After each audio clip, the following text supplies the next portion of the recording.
Hello. It's Friday, at least for me anyway. Yeah, we're gonna be starting Dual Destinies, which I have thoughts about, but I think we'll get into that when we actually start it because yeah,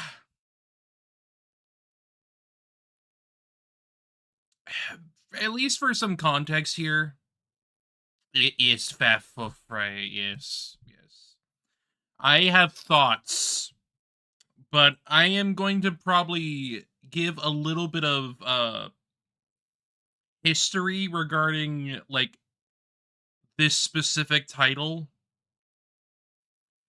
So, well, yeah, tummy's been hit, is wobbling.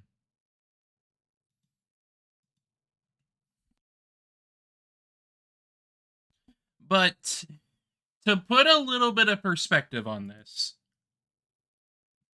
this was my first Ace Attorney game. Like the first one I actually played. So I have a little bit of sentimental value with it, but I would not nowhere consider it my favorite, especially not these days. Because I have issues with it that in retrospect I do not like. I do not like some aspects of it. But to put things into a little bit of perspective besides that is that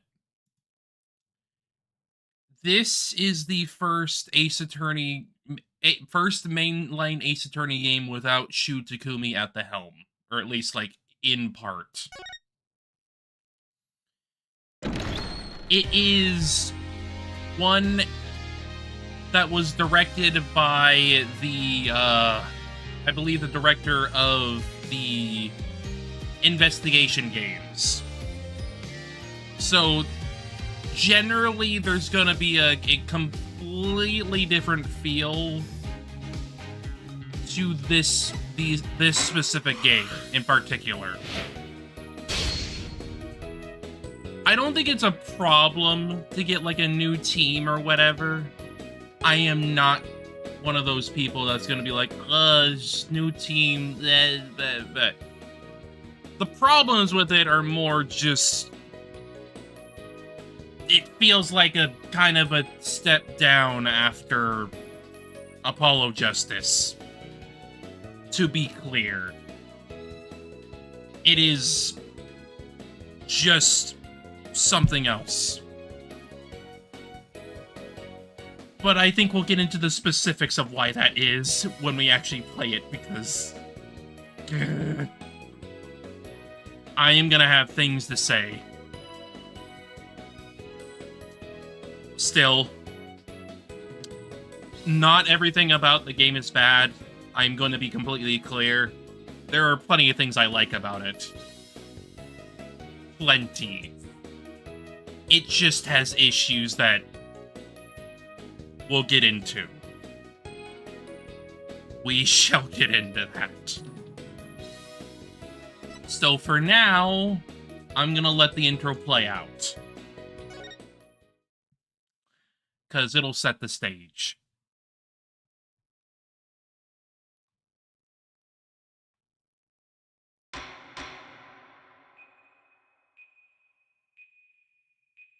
Basically, yeah.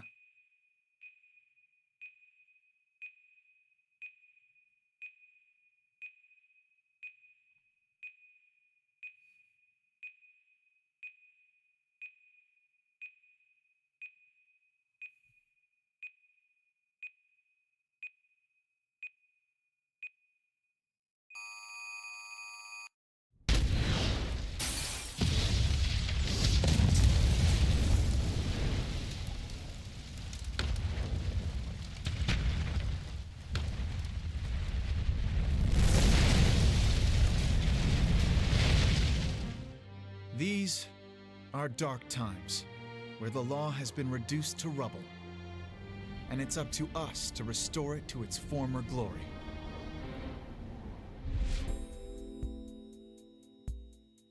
Yeah, I know what you mean. It looks like your target finally decided to make a move. Don't you worry. I've got a trusty new partner on board.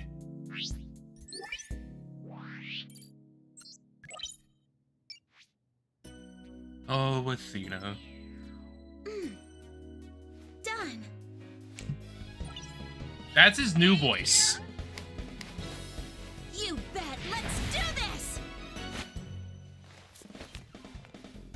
She's been with us for half a year. In this game, he got a completely new voice actor. Anyway, her power will be our greatest weapon.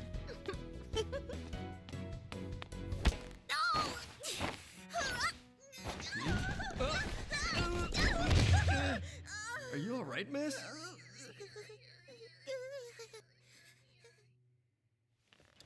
Yeah, it's for this very reason I returned. Time to bring it to an end. I mean, yeah, his old VA is a piece of shit. I would not want to be involved with him if he was saying shit like that. I understand the reasoning why they changed him in a recent update, is voice lines and shit. I understand. I don't exactly still like the new voice because it's a little off, but still. Better this than that guy.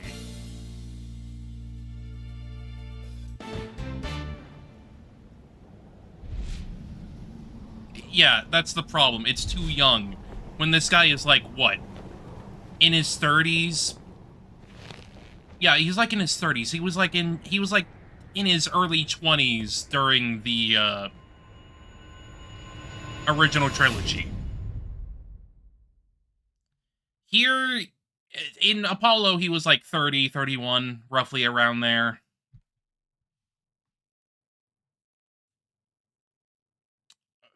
Yeah, kinda.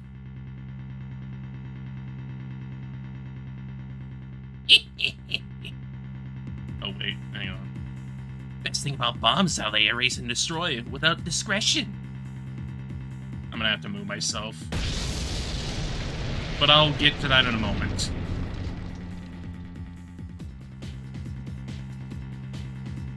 Now all I have to do is pin everything on that little girl. Yes, Mr. Ted Tonate. Yeah, I'm gonna bump myself down. Just be like right here in the corner.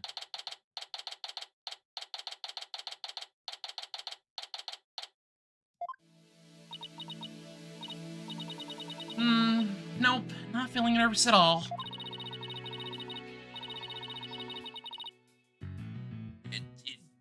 No, it's Ted. It's Ted Tonat. It's Ted Tonate. Like detonate bombs. Ha ha ha. It's amazing what a girl can get used to. Even a 10-cent picture like this is no biggie. You doing okay, Athena? Yes. Oh, Apollo. Yeah, doing great. Like, I'm a little too great. Of course.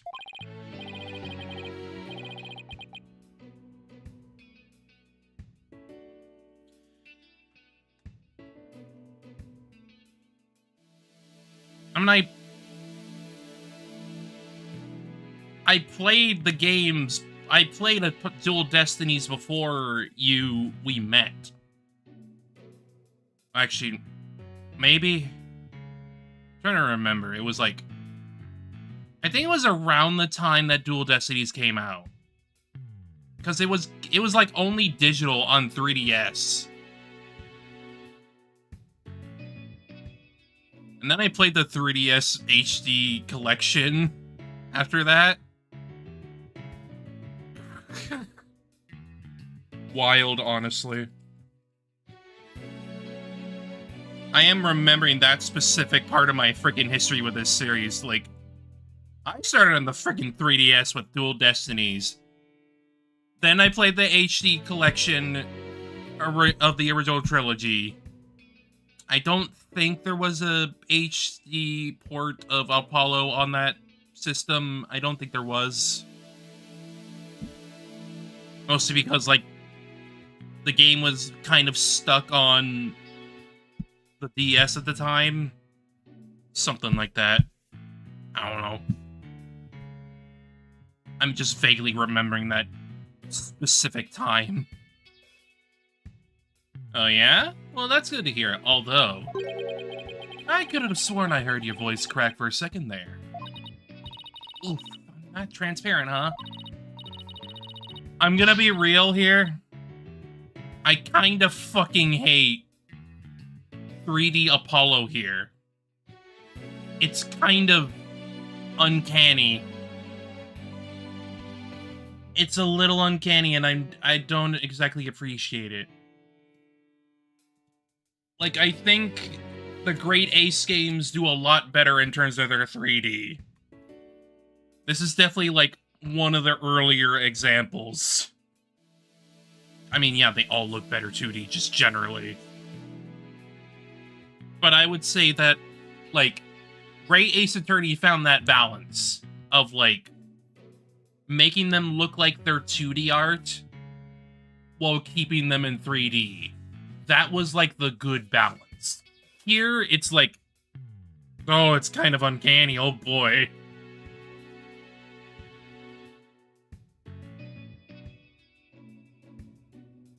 Obviously.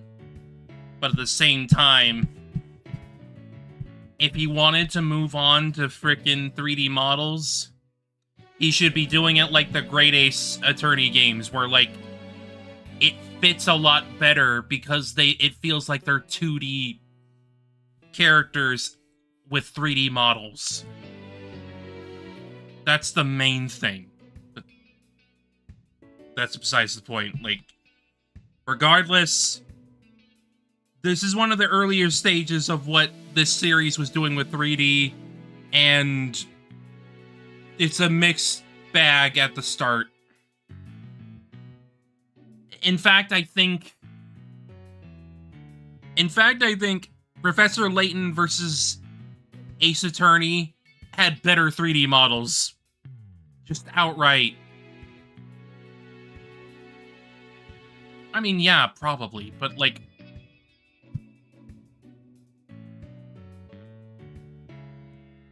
they were built with the fact that they were meant to look like they're 2D models. Here, it's like they're trying to be 3D, but, like, they're also like, we kind of don't know what to do with 3D yet.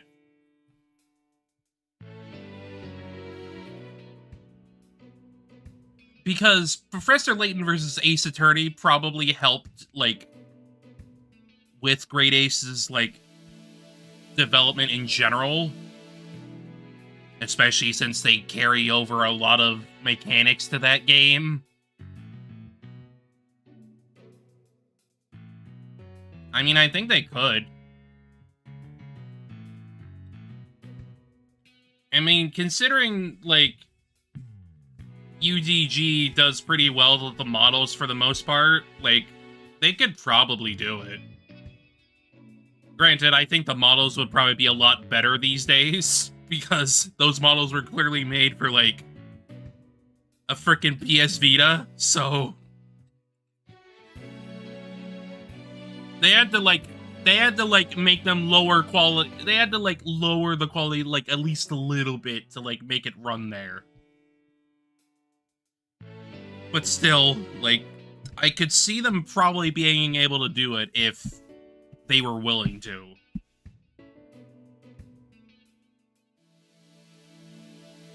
But at the same time, I do think they should, like, use that balance that UDG had, where, like, they had, like, the sprites up for, like, they had the sprites up when they were talking in text. That would be the good balance.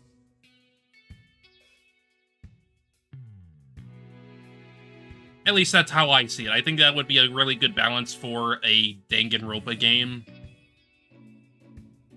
I don't think you can really do that with an Ace Attorney game, though. Like, you can't really do that. You kind of need to go full 3D or not. There isn't much you can do about that. Yes, how Rainco did it. Where, like, you still have the 3D models, but the sprites and shit are still up.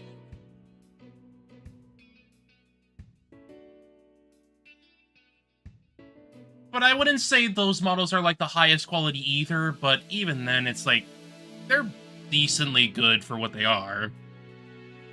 Certainly better than, like, most. I'd call it better than this friggin' game, that's for damn sure. Certainly. But still, I should probably just get through it instead of having to look at Apollo's smiling face this entire time. Cracking? No, my voice isn't cracking. Nerves of steel here, I tell you. I genuinely hate Apollo's wide freaking grin. It's awful. I've always hated it. It's always looked awkward. This is Apollo Justice. He's a fellow lawyer at the office I work for. Apollo is the lead for the defense on this case, but I'm gonna be there at the bench with him, doing what I can to help out. I'll do whatever it takes to defend Junie. Junie. Speaking of Steel, how are you holding up? That explosion really did a number on you. I'm just happy you're okay, Athena. Although, can't pretend I have no connection to this case. That's why I'm gonna see to it that Juniper's name is cleared. And I'm sure you feel this much the same way. Got that right. I won't rest until Junie is completely clear of all suspicion.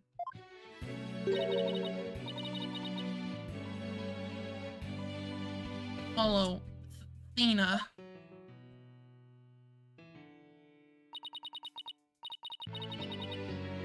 Oh, Juniper. Juniper.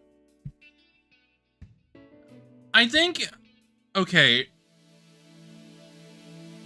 Well, not every 3D model in this game works. I think that some have definitely worked way better than others, and Juniper is one of them. Just outright. She feels like she translated a lot better. Just in general. Thank you for doing this for me. Junie.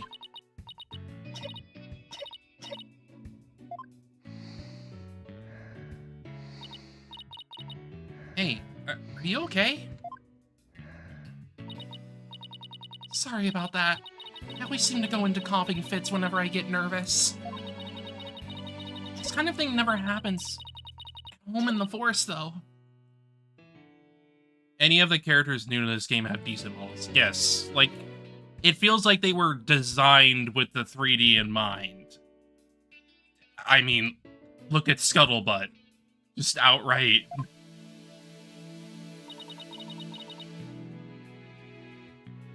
Yeah, it's pretty alright.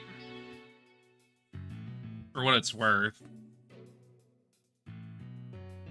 This is Juniper Woods. She's my dear, dear childhood friend, and she's also our client for this case. News keeps repeating that Junie is the alleged bomber. But that's ridiculous. There's no way Junie would do anything like that. I brought you a little snacks, Athena. Just a little something from my garden. Hey, thanks. So, is this an orange or a tangerine? It's an orange. My grandma says that orange is the color of strength and endurance. Oh, I get it. Strength for the trial, right? Junie, you're always so good to me. Jeez, look at me, standing here clutching an orange to my chest with tears in my eyes. Well, Don't you worry. We'll be so powerful in there, they won't know what hit him. Right, Apollo? Yeah, that's right. Come on, May. This is one trial. We just can't lose.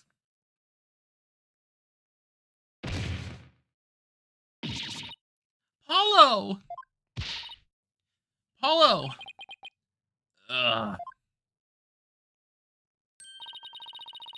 Blood is seeping through his bandages. One of his wounds must have reopened. We're not seeing that. All this time, he was trying to put on a brave face, but he was really overdoing it. Mr. Justice.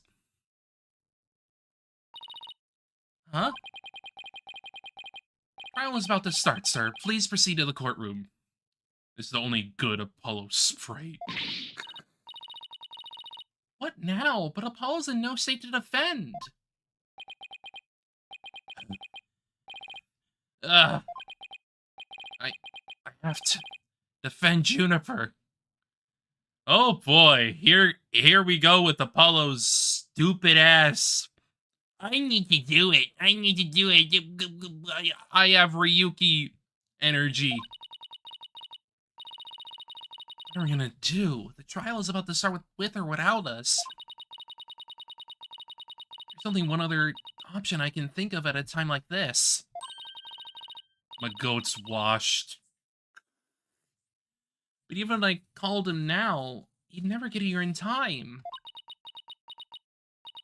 No, wait. There's something else I can do. Apollo, give me all the evidence for the case. Huh? What are you gonna do? Bailiff? Yes, miss? Defense would like to submit a substitution of attorney petition. Athena! You're not seriously. Yeah, a little bit. Like they're trying... Well... Because a lot of the character models are like doing like the same animations and shit that they've always done. So it's like they have to like adapt that. So it's like that thing. You just concentrate on getting better. I'll defend Junie. All by yourself? Athena, stop for a second. Think about what you're saying. You never once taken a case on alone before, right? No hay problema. I can handle it. I think. But I guess it's really up to you, Junie. Would you be okay with me taking over? Sure. I believe in you, Athena. That's enough for me. You're worried for me, aren't you? To be honest, I'm pretty nervous too. I think my heart might just burst out of my chest. But you're in no shape to stand at the bench now. So you have to leave it to me. Alright, I can see your mind's made up anyway. I hate it that I can't be there. But I know you'll give your utmost to defend Juniper. You bet I will. Rest assured of that. My name is Athena Sykes. I'm still just a newbie, but I'm a lawyer. This is only the second time I've taken the lead in a defense case. It'll be the first time I stand up there alone, though. But I have to do this. I'm definitely not about to let anything bad happen to Junie. For Junie.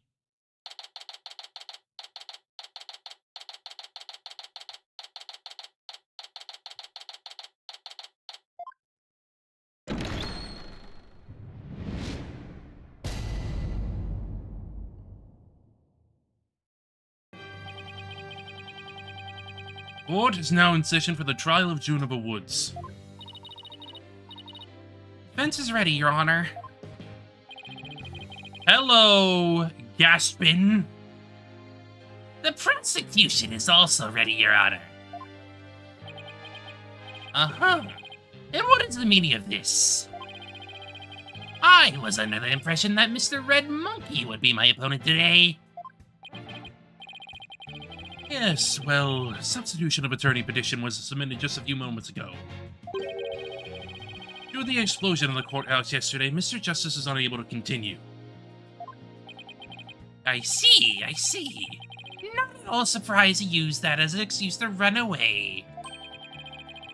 With me as an adversary, who wouldn't want to feign illness in order to escape? But the nerve of that guy, I'm gonna give him a piece of my mind. Well, I would if I wasn't so nervous. This arrogant jerk. You arrogant jerk! No, Widget! Oh boy, Widget. Is my hearing getting worse? I could have sworn I heard the defense say something just now. No, you didn't hear anything at all, especially not from me. How odd. I could have sworn I also heard something. Oh, that would be my indispensable partner, Widget. He sometimes blurts out what I'm thinking. Well then. If that's the case, then it's clear contradiction of what you just stated. Contradiction? You just stated that you said nothing. However, if that device of yours says what you're thinking, then you indeed said I was, what was it? Elegance at work? Actually, it was arrogant jerk. At any rate, what does it matter if it's a red monkey or a yellow monkey facing me? I kind of forgot about that. That has an unfortunate connotation that I don't think was intended, but still. No fresh out of law school rookie can defend this witness. Mr. Payne, I believe that's enough. Let us get back to the case. Of course, Your Honor. I'm more than ready to show this little girl why they call me the Rookie Humiliator. I knew it. He really is an arrogant jerk. Arrogant jerk? Miss Sykes, if you continue to insult the prosecution, I will remove you from this court. I'm very sorry. It's just a knee-jerk reaction. Now then, Mr. Payne, your opening statement, if you please. Thank you, Your Honor. Now then, the incident occurred yesterday here at this very courthouse in courtroom number 4. At that time, the time for a certain bombing was held in courtroom number 4. Ah, yes, I was presiding over that trial as well. Mr. Justice was there as the lawyer for that offense. A bomb that was being presented as evidence suddenly went off during the trial. It was a terrible incident, and courtroom number 4 was completely destroyed. Fortunately, we were able to start evacuation procedures before the explosion occurred. Just a few seconds more and it would have turned into a horrific loss of human life. But there was in fact one death, was there not? That is correct, Your Honor. When courtroom number 4 was examined after blast, the body of Detective Candace Arm was discovered. She was to take the stand as a witness later in the trial. I suppose she wasn't able to evacuate in time. What a terrible tragedy. I must admit I stumbled at least 10 times myself before I was able to escape. Maybe the court should see about getting you even shorter robes. The victim's body was found near the entrance to the courtroom. I suspect she stayed until the very end to help guide the others out safely. Your Honor, allow me to submit as evidence the victim's autopsy report. And details about the bomb.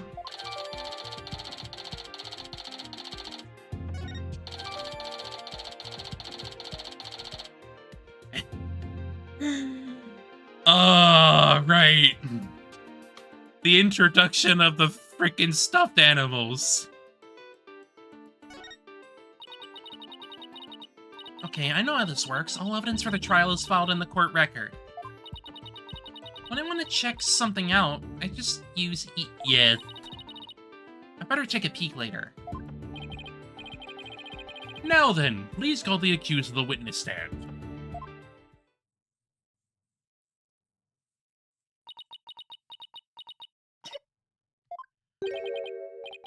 Defendant, are you feeling all right? You're looking a bit pale. I'm so sorry. I was feeling a bit weak when I first arrived here at the courthouse. But I'm all right. Jeannie's really giving it her all. I better make sure I do the same. If we can please proceed, your name and occupation, defendant. Juniper Woods, I'm a high school student. Miss Woods, can you confirm you were in the courthouse on the day in question? Yes, I came to know Apollo Justice through my friend Athena. So, I was there yesterday to watch his trial and my support. Something's wrong. Junie's really scared.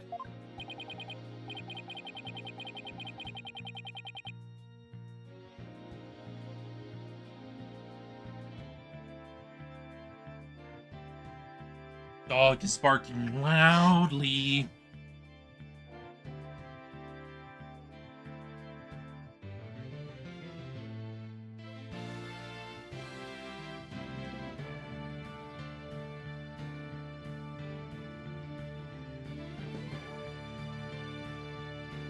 Okay.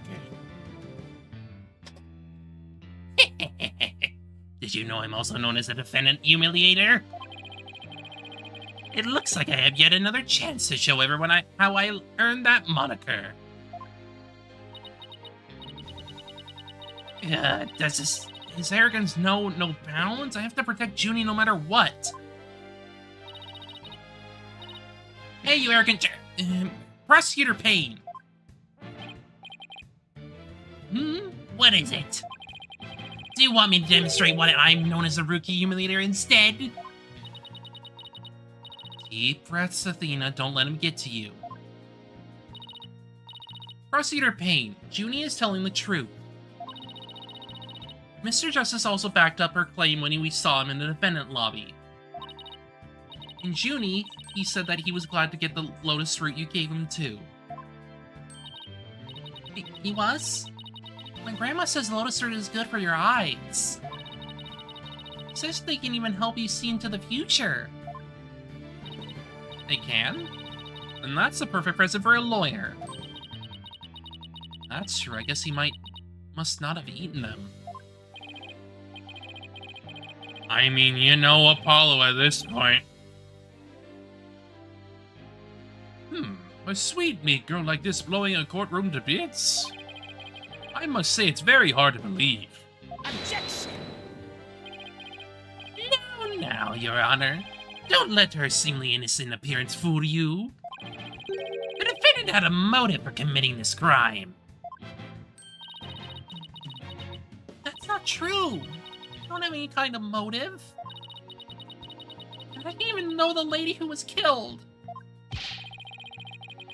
I admit the investigation didn't turn up any connection between the victim and the defendant. However, that doesn't matter. The only thing that does is that her objective was the destruction of courtroom number 4 itself.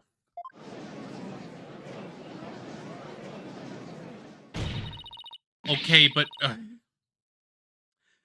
we're technically not supposed to know this yet, but like, let's be clear here. Juniper is studying to become a judge. So why she would be wanting to do that is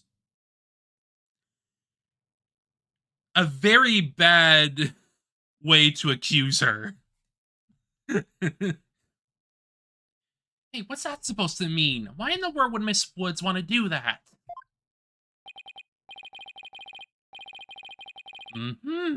That's a very good question.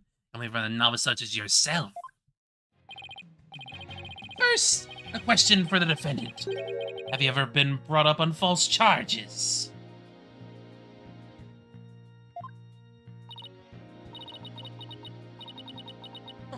Why, yes, I have.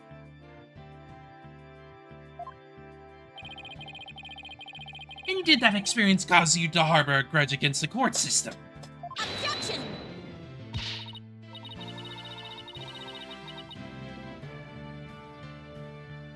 Now wait just 1 minute. If that kind of thing was a motive for blowing things up, then every one of our clients would turn into bombers. That's a valid point. We wouldn't have a single courthouse left standing in the land. I can see the accused isn't the only one who might bear resentment against the courts. Miss Woods is the only person who could have committed this crime.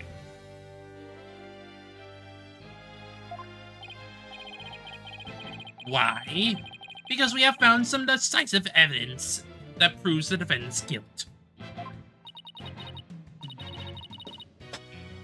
Decisive, huh? I'll believe it when I see it. It involves a very unique aspect of the bomb itself, Your Honor. And what exactly was so unique about it? Why don't we have Miss Sykes answer that question? Huh? Me? I notice that you appear to be very nervous. And well, gentleman that I am, I'd like to offer you the chance to gain some confidence with such an easy question. Could he be any more condescending? Really, what a thoroughly unpleasant man. L is for loser. What did it just say? Nothing. Not a single thing. Let's see. What was I supposed to do at a time like this?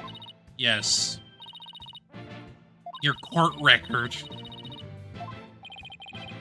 Alright, Miss Sykes, let's hear your answer.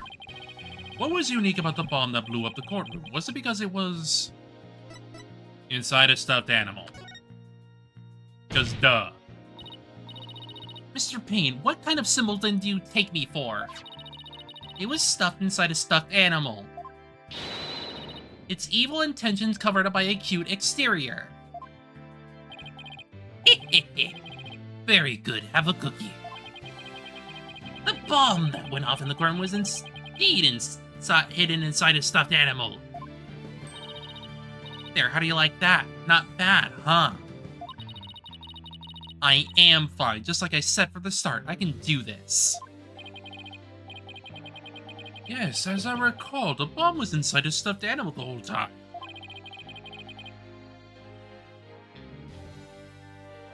I never even got to take a look at it. What connection does impish elephant have with the defendant? The answer to that question lies in another piece of evidence, which I have here. And what fairy tale is this? It appears to be a little singed.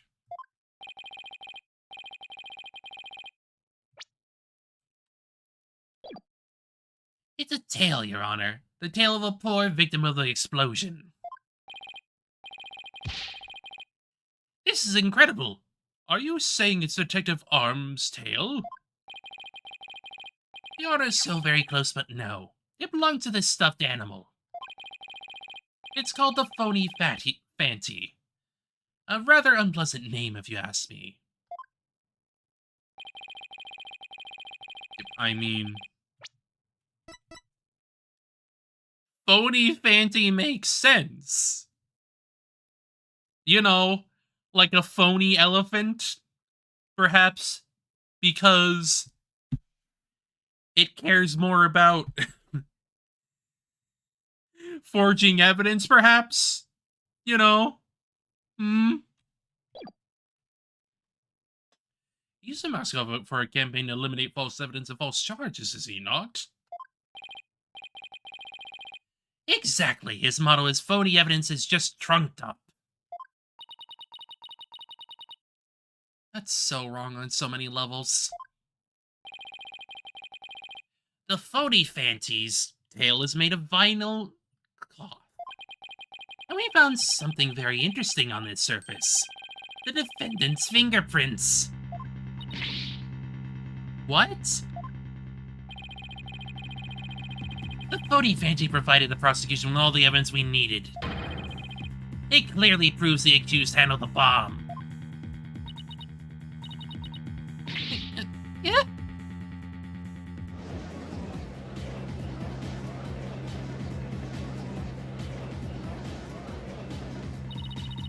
It doesn't make any sense. Why would Junie's fingerprints be on it? It does be to be pretty and irrefutable evidence. The court accepts it into evidence.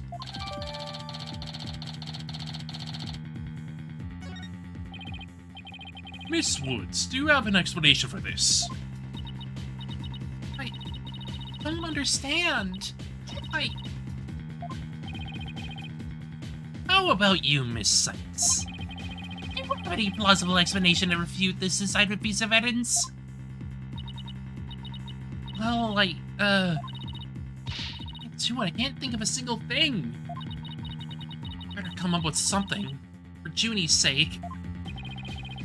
If you can't produce an answer, we could always go straight to the ruling, if you prefer. No, I have to say something fast. Oh no. I can't get my voice to work.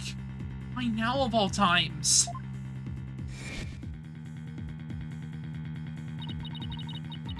Thought I overcame this already. I'm still not ready to stand in court.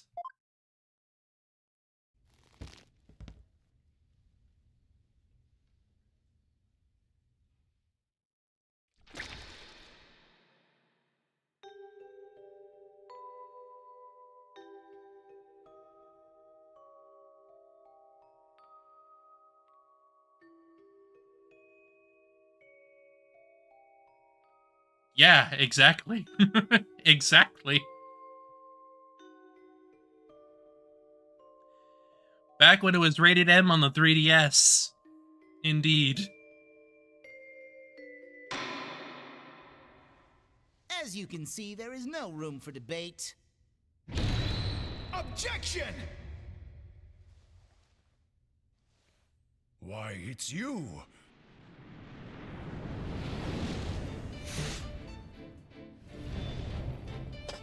And now here comes my biggest issue.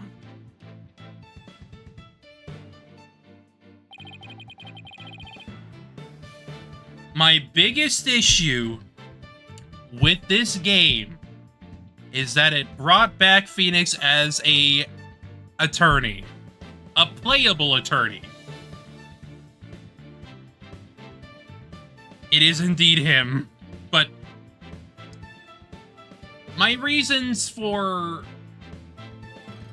not liking him coming back is that I don't think it was necessary.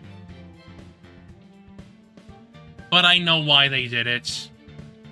Because because when you have Phoenix in the freaking title at all, it works. Yeah. I think they really should have just let him, if they wanted to like have him be the attorney again, put him on a different case at the very least. Not here. Don't take it away from Athena here. Come on. That is probably why one of my other problems with this game is that, like, for a game that is supposed to focus a lot on Athena, they don't let her do a lot in her own game. I don't know. That's one of my most frustrating parts of it, but I digress. I should just continue on because I would go on forever if I have to keep complaining. Sorry it took me so long to get here, Athena. Apollo explained the whole thing to me over on the phone. He asked me to come help you out in this place. Thanks for coming. I hate to admit it, but I was having a real rough time on my own. Oh, I don't know. I think you were doing just fine, all things considered. And you hung in there, giving me enough time to get here. Let's turn things around. You got it, boss. To be clear, the main reason why I complain is because I think Phoenix was way better as a mentor figure in Apollo Justice. Just outright. Basically, he was basically just doing that, like, ugh. There goes my little hair at the front now. I'm older. Ho ho ho, look who showed up out of the blue. If it isn't Mr. Phoenix Wright. You always manage to surprise me. Your Honor, Mr. Payne has called for an early ruling. But I believe there are still many things that need to be deliberated. How did Miss Wood's fingerprints wind up on the stuffed animal tail? How was the bomb even detonated? Until these questions are answered, I assert it's impossible for a fair ruling to be made.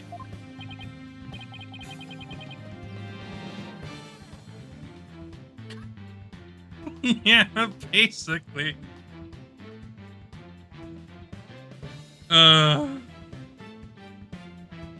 Yeah. He deliberately, like, he deliberately wiped his hair back. And like, oh, look at me. You are absolutely right. Let us continue where we left off. I assume you have no objections, Mr. Payne. Not at all, Your Honor.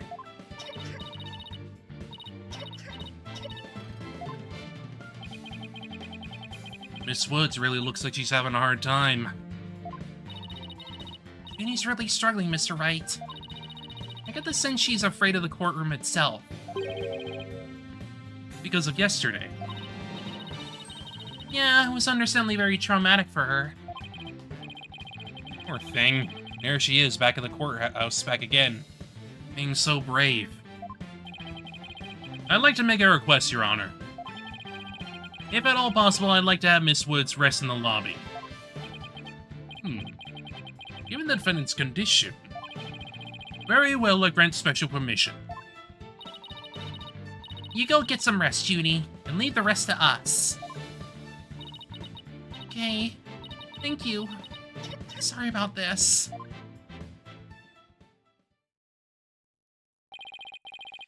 Phoenix Wright. I've been looking forward to meeting you. It's been a while, Mr. Payne. You have more clues than I've heard. I do believe you mean, how do you do? I mean, outside of the freaking hair and sunglasses, you look practically identical. Let's be completely real here, Gaspin. Come on. For I am Gaspin Payne. I am the younger brother of your long-standing rival, Winston Payne. What? Long-standing rival? When were we ever rivals, let alone long-standing? You'll see, Mr. Wright. I will cleanse Winston of the disgrace he met with you at your hands. Looks like this royal pain is going to be as surly unpleasant as the other. Your Honor, the prosecution would now like to call a decisive witness to the stand. This witness will testify as to how the accused detonated the bomb in the courtroom. Very well. Please call your witness, Mr. Payne. Oh boy. Him. Witness, your name and occupation, please. Witness? Name, Ted Tanate. Occupation, bomb disposal specialist. Oh my, what a strange robotic voice you have. Speech synthesis via typing. It is the same as me talking. He sounds exactly like a robot. Can't you speak in a normal manner? I can. He can. But I do not like to speak. Speaking is inefficient. Energy expenditure. Speaking is greater than typing. Understand? What an odd witness. As if we don't have odd witnesses all the time, Judge. We have had many years of dealing with weird witnesses. I think people are just weird, my guy. Mr. Tonate was in charge of the bomb for the trial and was there when it went off. Being a bomb squad specialist, do you have any relation to the victim? Negative. I first met the girl while on this job. Many people are employed by the police. I know only a fraction of them. However, I was shocked when I first discovered the body of the victim. Shocked? I was the first one on the scene after the explosion. I went there to ensure safety, but I ended up discovering a dead body. So he was the first to discover the body, was he? He is here to testify about the circumstances surrounding the moment of the explosion. Very well, the court will hear Mr. Tanate's testimony. But at the very least, show this court some respect and remove the face guard witness. Indeed. When the bomb went off. The bomb was originally disarmed by me, then transported here as evidence.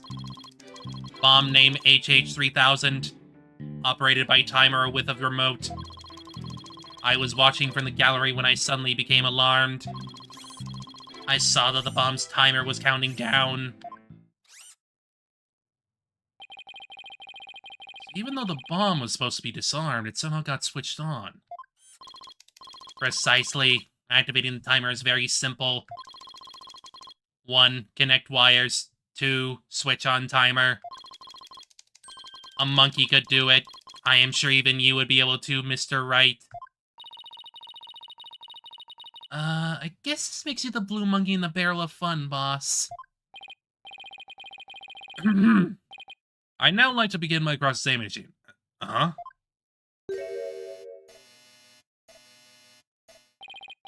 Mr. Tonate, what is that? HH3000, aka a bomb. A bomb? Great woogly woogly. Mr. Tonate, I demand that you disarm this instant.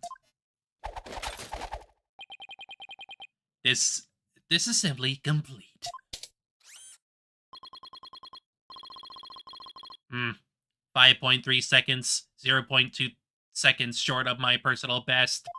Are you trying to give me a heart attack? I'm not exactly a spring chicken, you know.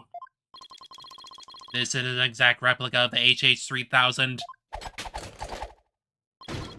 It is used for attack disarming bombs. Disarm equals success. explosion equals failure. Exact replica of the bomb that exploded, is it? So that's what it looked like.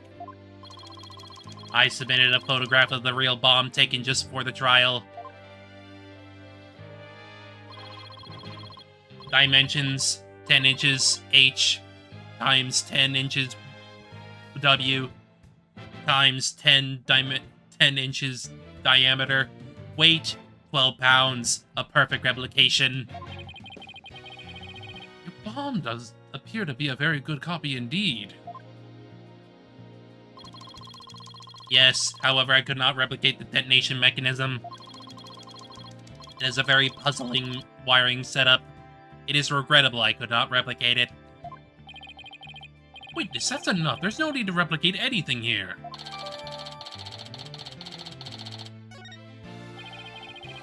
And now our defense would begin their cross-examination. Where's McSykes gone to?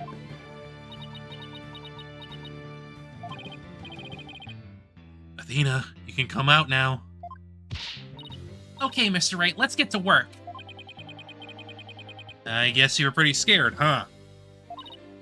What? I don't know what you're talking about. He was about to bolt. Hey, put a sock in it, widget.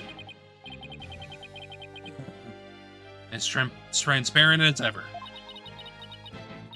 Now, let's see, where were we? We were at the cross-examination. Oh, cross-examination, of course.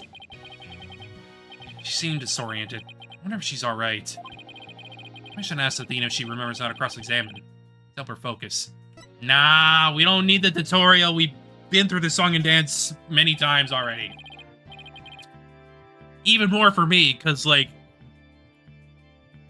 even outside of streaming these games, like, I played these games before. Like, I know what I'm doing. Nah, no need for that right now. She'll be fine. I'll do everything I can to help. Can't find any contradictions. You flub up too often, don't be afraid to ask me for help. Ah, yes. The consult feature. That was introduced here. Well, you know where I think the suspicious statement is. Sounds good. I'll be counting on you if I get in a bind. Alright, it's cross-examination time. Indeed. Indeed, indeed, indeed.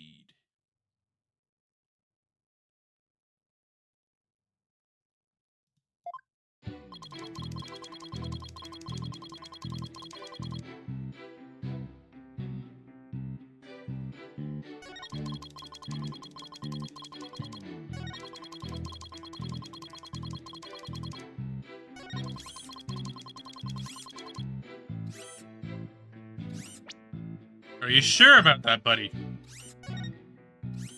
Are you absolutely certain? That seems a little weird. Objection! So, you say you saw the bomb's countdown, is that right?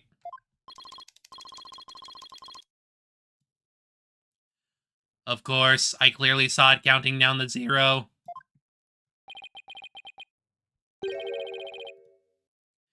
And I say that you're clearly lying. What are you talking about? There is no way you could have seen the bomb's timer. After all, the bomb was concealed inside a stuffed animal.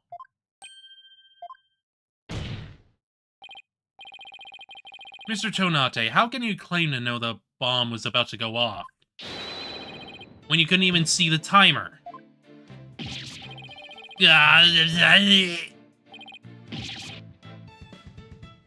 What? No! It does seem like a glaring inconsistency indeed. Witness, how do you explain this? Well,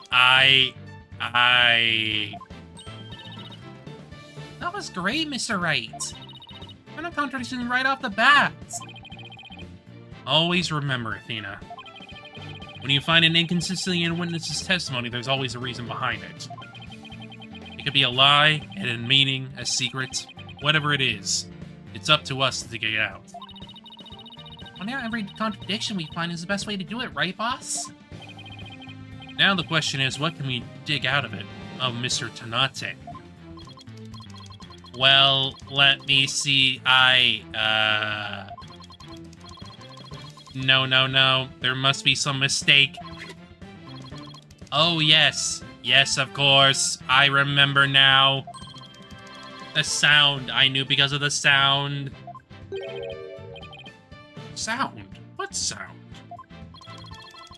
When the timer of this type of bomb is switched on, it beeps softly. Beep, beep, beep. It is the sound of the bomb counting down. A beeping noise, you say? I suppose it would be possible to notice that, even with the bomb inside the stuffed animal. I simply made a mistake. My bad. Objection! How in the world did you hear such a tiny little sound all the way from the gallery? Listening for the sound of a bomb's timer is an integral part of my work. I constantly undergo training so that I will never miss it. I hardly think training would help you hear something so soft from so far away.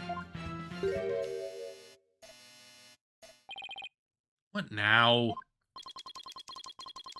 Are you making light of the fine science of disarming bombs? It is a solemn mission that I put on my life on the line to perform. What kind of specialist would I be if I could not hear a bomb's timer? It's not like disabling a toaster, you know. Now he's just showing off.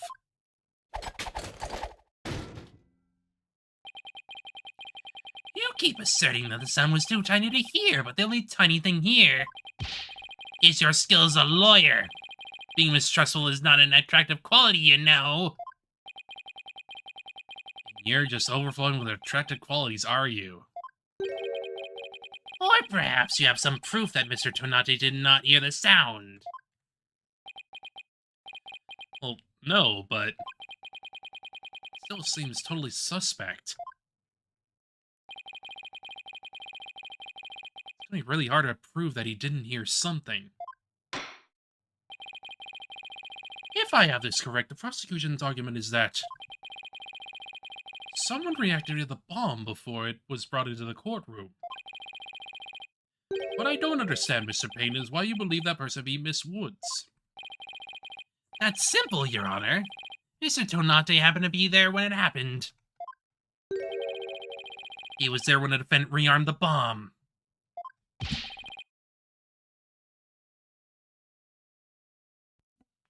Hey, Darth, how you doing? I'm pretty alright, all things considered. I have my complaints, but that's besides the point. Good, good, good. I'm happy to hear. On to the next part of the journey. What's this now? It happened before the trial started.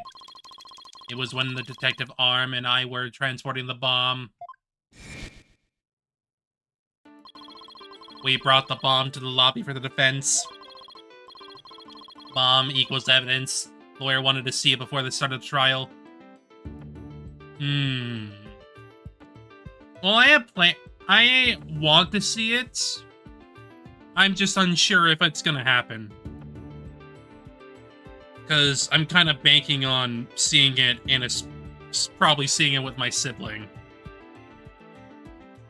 But, you know.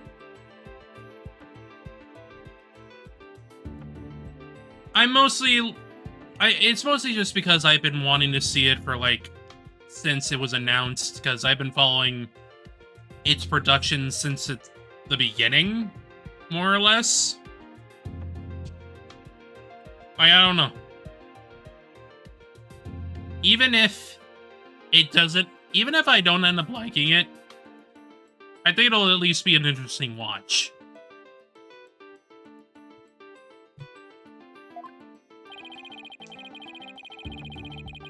We'll give her a chance to get at the bomb. Miss Woods was already there in that lobby. Their goal was surely to rearm the bomb and steal the remote switch. Remote switch?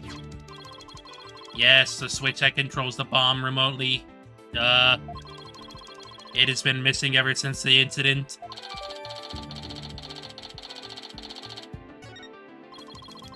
I am partially to blame.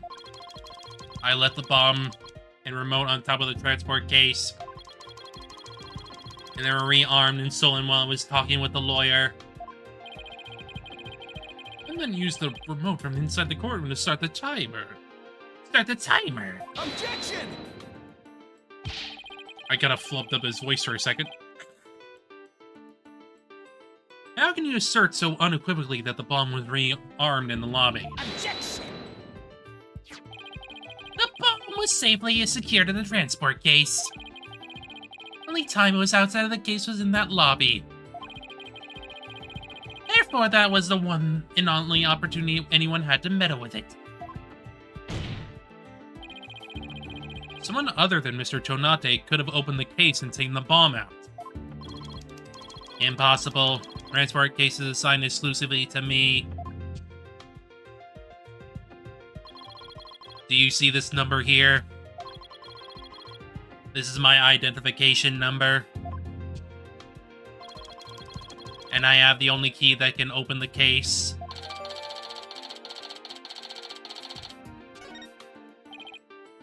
Nevertheless, Mr. Payne's assertion is nothing more than conjecture.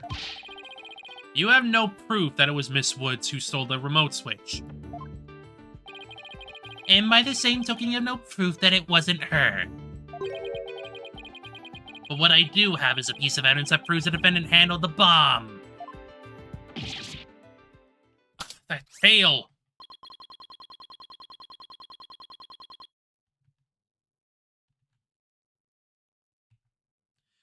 Five minutes, 24 seconds, 2.3 deciseconds. The defense's advantage lasted a mere 5 minutes. What a rotten hand. As long as I have her fingerprints as their trump card, I'm at a big disadvantage. It appears we'll have to hear from the defendant herself once more.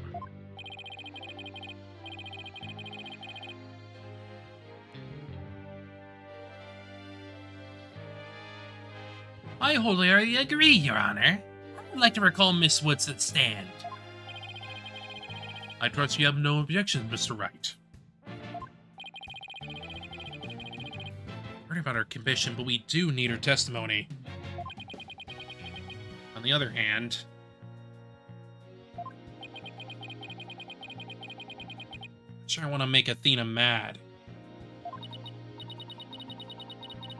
I can read your feelings, you know, boss.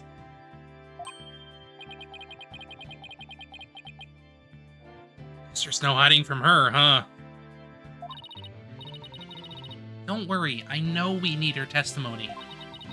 But if anybody picks on her again, they'll pay. Guess she's already at anger level 1. Don't worry, I'll stop the proceedings before I let anything bad happen to her. Defense has no objections, Your Honor. In that case, I will take my leave. Before I do, there is just one more thing, Mr. Wright. Is it? Me? Yes. Dismantling bombs is my job. Dismantling the case is yours. Do you think you can handle it? I look forward to seeing you try. This guy is hiding something. I just know it. Now, if you'll excuse me. Bailiff, please go out to the lobby and bring back the defendant.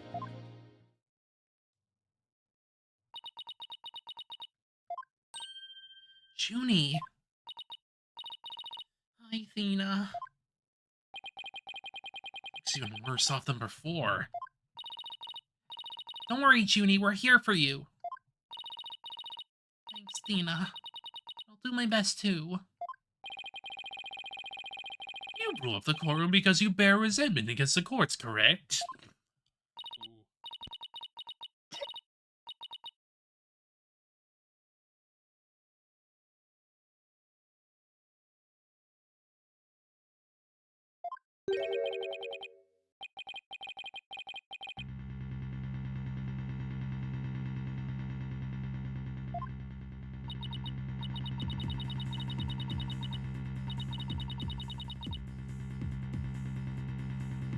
Objection!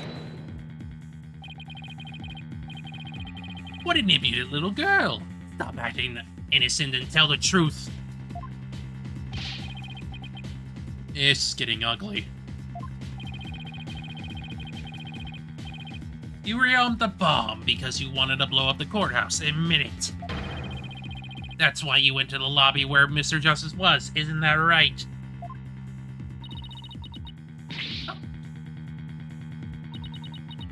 Mr. Wright, can I go give that prosecutor a smack? What? Of course not. We have to review courtroom manners 101 again. We can't let a creep that bullies innocent girls like this off so easily. I haven't forgotten about how he treated you. Don't worry about me, just help Junie. Her heart's crying out. So scared, so very scared. Looks like Athena's picking up something with her heightened sense of hearing.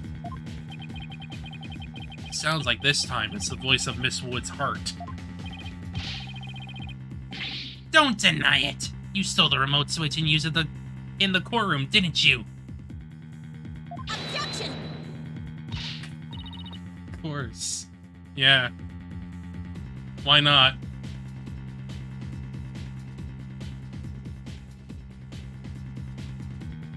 Your Honor, please put a stop to this. Mr. Payne is badgering the defendant. Yes, Miss Woods does seem quite frightened. Mr. Payne, I ask that you behave more like a gentleman. Ah, but don't you know, Your Honor? There is no more a gentle man in this world than I. As if a gentleman or even a gentle man would behave like he does. Don't let that rude ruffian win.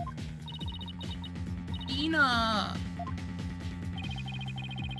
How dare you call a gentleman such as I a rude ruffian? I'll have you know I attend a manners class every Saturday. I'm more than just a mere gentleman. I'm a genteel man. Not when you're terrorizing a young lady, you're not. I demand my money back from the manners class as I were you. I should probably be the adult here to stop the two of them, but... Mr. Payne, that will be enough. Certainly, Your Honor. No further questions. Let's move on to the defendant's testimony. Miss Woods, please share with the court what you were doing when the bomb went off.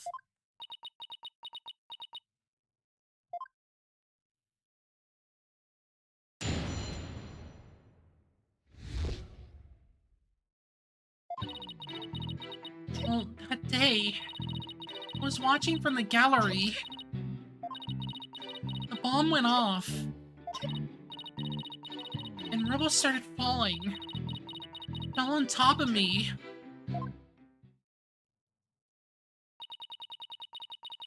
Junie's clearly in pain being forced to recall the bombing like this. She can't even get her words out. This isn't gonna work, so what now? Hey, wait a minute. She can't vocalize what she wants to say. We can listen what's inside her heart. Tutorial time, baby! Let's get out the mood matrix. Yes, now's the perfect time to use Athena's power. You can hear it, can't you, Athena? The cries of Miss Wood's heart. Yes, and they sound incredibly strained. So scared, I think she could collapse at any second. Athena has a unique ability, you see. With her finely tuned sense of hearing, she can hear the words of a witness's heart. In essence, she can sense how a person is really feeling from the tone of their voice. Guess it's all up to Athena and her special ability now. Athena, I want to use the analytical psychology you studied. And listen to the testimony of Miss Wood's heart. Okay, boss. I'll give it a go. After all, this is the whole reason I put all that effort into studying analytical psychology. Off gets. Let's do this.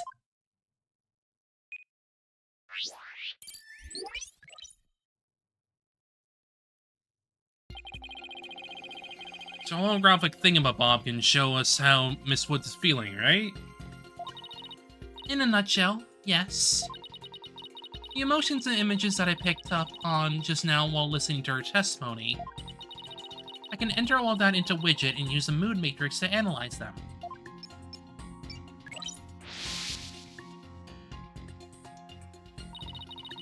These moon markers here reflect fluctuations in Junie's emotions. When she feels happy or is enjoying the memory, the happy marker will light up. When she feels angry or frustrated, the angry marker will react. When she feels sadness or is frightened by a memory, the sad marker will blink. And when she feels surprised or confused, the surprise marker will let us know. So with your special ability in Witch's Mood Matrix program, we can track how Miss Woods is feeling as she testifies. Talk about the wonders of technology. Yep, now let's give it a shot. I'm picking up some kind of discord or noise in Junie's heart. See here? This is what the noise looks like in the mood matrix. The result of inconsistencies between her testimony and her feelings. You can pinpoint these inconsistencies, the noise level should drop. Okay, it's time to listen to Miss Wood's true testimony. The one of the heart.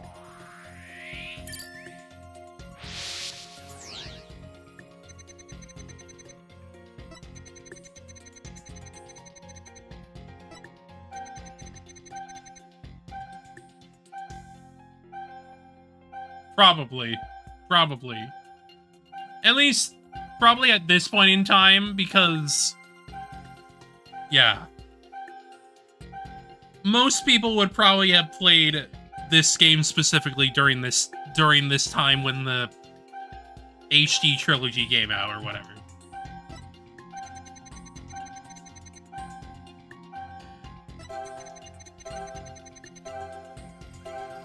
But there's a happiness. Whoa, I wonder what that's about.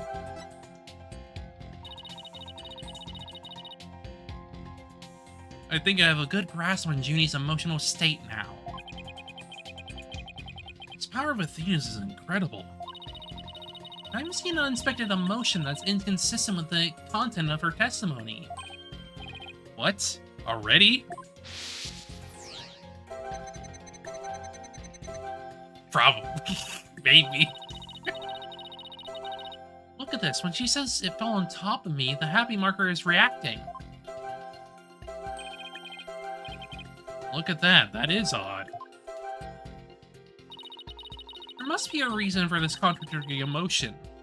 We just need to do some digging.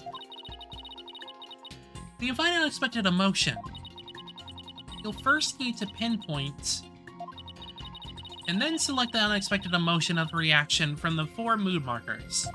Obviously.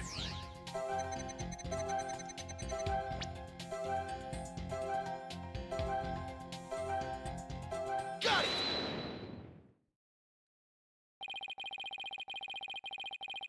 Which is restoring joy when Miss Woods recalls the rubble falling on her. Must be a reason for this unexpected emotion.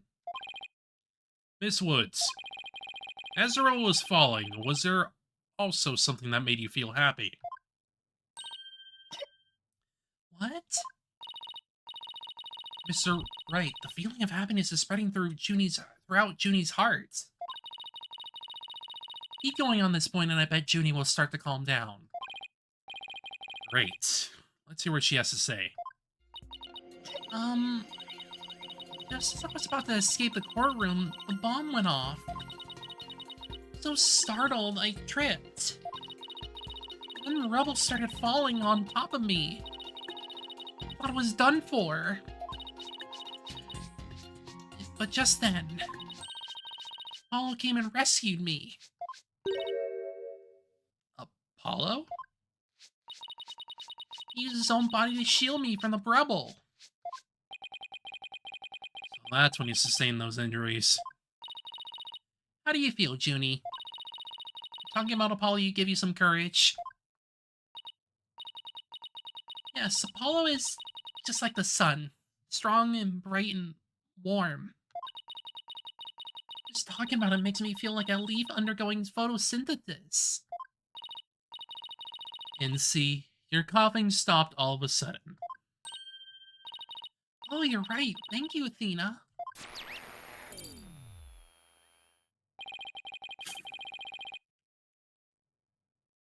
I guess. That dude. That dude, yeah. Looks like we were able to draw out some new testimony.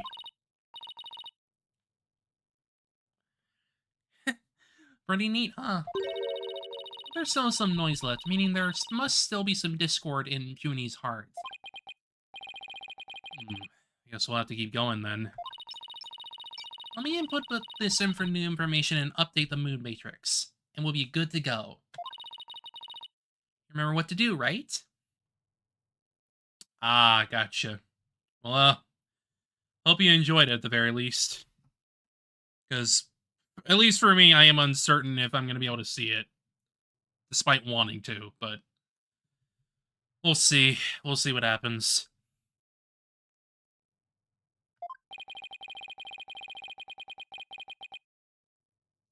If I find an unexpected emotion, I should first pinpoint it.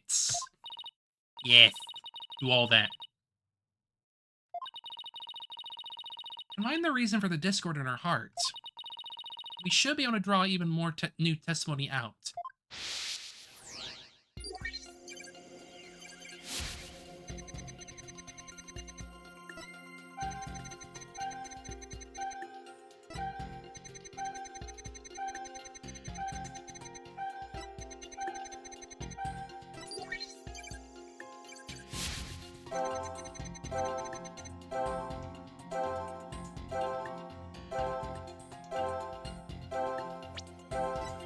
But why are you sad?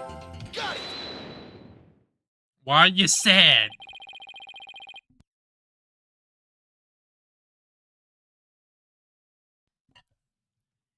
You were happy when Mr. Justice rescued you, weren't you?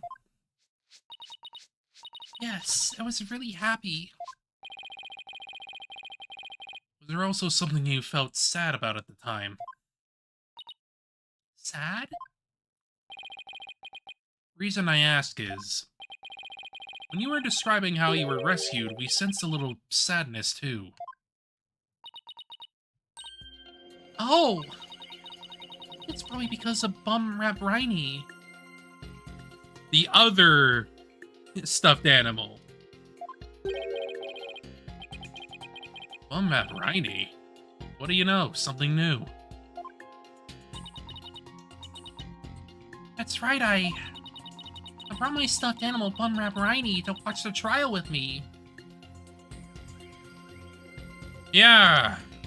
I wonder if it has the same tail, perhaps. I wonder. Bum Rap Riney and Phony Fatty are brothers. I know that the legal world would inspire a whole line of merchandise.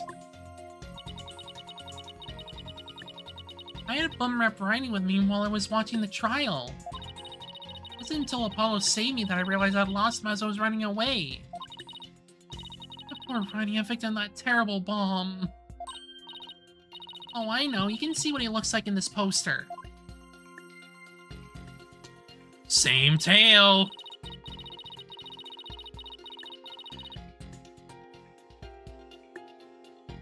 And he almost looks like Phoenix for some reason. I wonder what that's about. Almost like Phoenix underwent false freaking bullshit because he happened to present false evidence. Yay! For the campaign to eradicate fake evidence and false charges. Phony, Fanty, and Bum Rap Rhiny, huh? Well, that's a campaign. Why an elephant and rhinoceros? Mr. Wright, I don't sense any discord in Junie's heart anymore.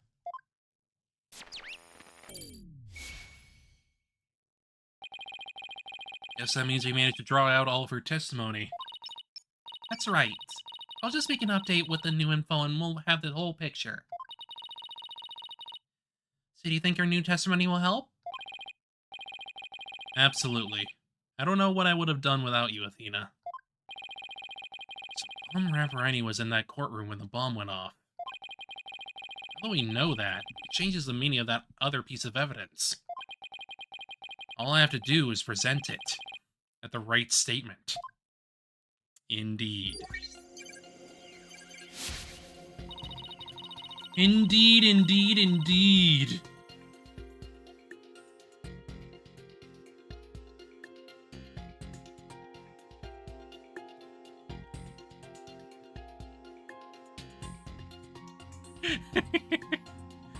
Oh, the little guy.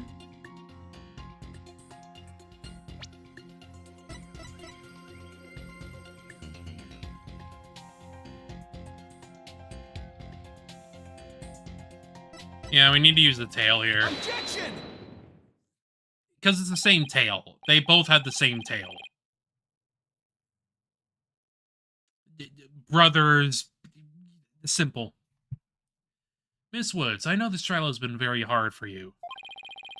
But you can relax now. You are without a doubt innocent. Mr. Wright, what wild assertion are you making now? My wild assertion is simply this. The two stuffed animals were mixed up. The tail the defendant's fingerprints were found on wasn't that of Phony Fanty. It was the tail of her gallery companion, Bum Map Rhiny. Objection! What? What nonsense is that? I can see they're both stuffed animals, yes, but they're completely different characters. An elephant and a rhino. They're as distinct as a defense lawyer and a prosecutor. Are they really so different? Both defense lawyers and prosecutors strive to protect peace through law. Even elephants and rhinos have similar characteristics. They're both gray, for example.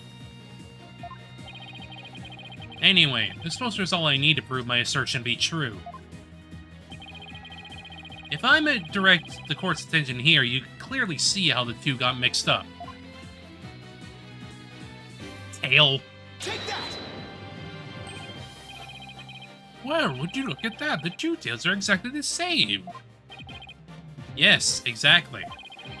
The two stuffed animals are based on entirely different animals. The design of their tails is exactly the same. Yeah.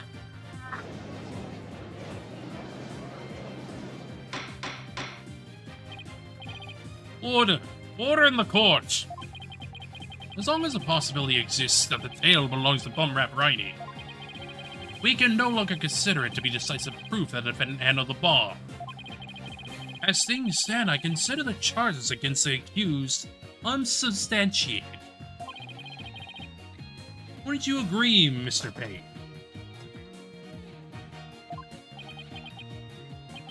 Oh, yes, of course, Your Honor. That was great, Mr. Wright. You turned things around. Yeah, it's not over yet, but at least we managed to pull it out this long. I think that brings the proceedings for today to a close. Mr. Payne, I'm afraid you have some serious investigating ahead of you. Yes, Your Honor. Very well, let us reconvene tomorrow. Court is adjourned.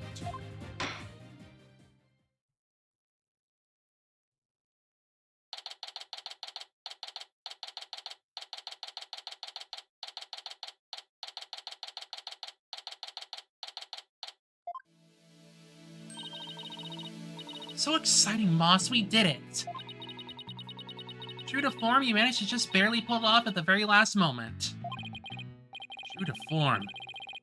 Gee, I never knew you had such a glowing opinion of me.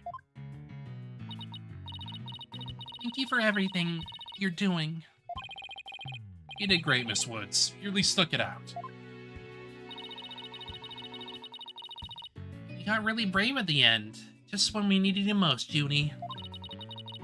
Thanks to you, we were able to turn things around. Oh, you were the one who gave me that courage, Athena. Really? Thanks.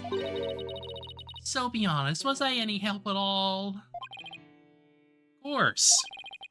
Without you, we never would have gotten out of that tight spot. It's good to hear. I have a lot to learn, but you can bet I'm going to give it my all. I'll be so good that one day you'll call me your partner. That's what I like to hear. Analytical psychology. The ability to solve the riddles of a person's heart. Athena's true potential is beginning to really shine through now. Hey, where's Apollo anyway? Good question. I almost forgot about him. Classic! I assumed he'd still be here in the lobby. I know, maybe he's still in courtroom number 4. Room number 4? What would he be doing at the scene of the explosion? Being weird! Being weird about it. I came to the lobby to rest. I told him all about Bum Rap Riney. I told him I dropped Riney in the courtroom as I was trying to escape before the blast. Then, Apollo said he had an idea where Riney might be, so we went to take a look together. I guess Apollo can be pretty nice when he wants to be. I mean, he does his damnedest in court, let's be frickin' real here. Went looking for Riney together before you were called back into courtroom number 5? Yes.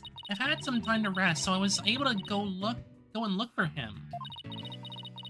Then they called me into courtroom number 5 to testify. I'll insist on staying there, though. All those injuries? I wonder how he's managing. I think Apollo might have figured something out. What it was. He told me I'm gonna look for evidence to clear your name, Juniper. So maybe he found some new piece of evidence?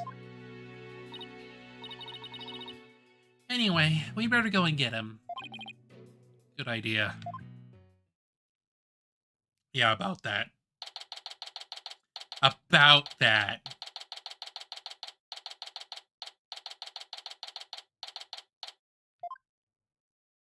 Where are you, Apollo?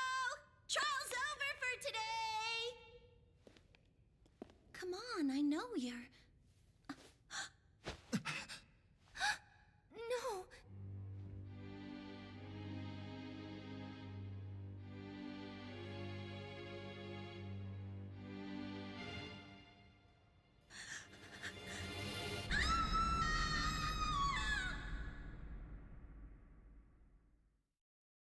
Oh no, Apollo's dead! No, not really. I can't believe they killed off some previous protagonist.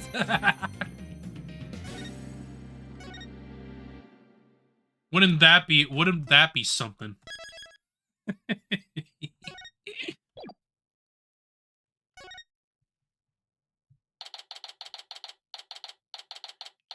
It would be kind of silly if they did that, though.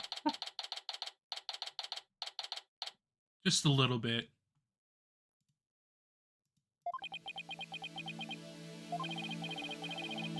Isn't it exactly how I envision the second day of this trial to start? And how things ended up yesterday. Morning.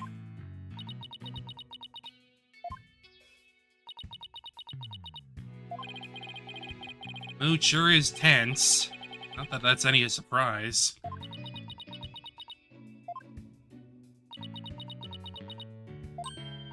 Oh, hey, did you read the paper this morning, boss? Huh? The paper? Came out of left field. Didn't read it, then you don't know the big news. Somebody spotted an abominable snowman way up in the mountains. Tell me you know the difference between a paper and a tabloid, Athena. Might show up in the forest where you live, Junie. You better watch out, okay?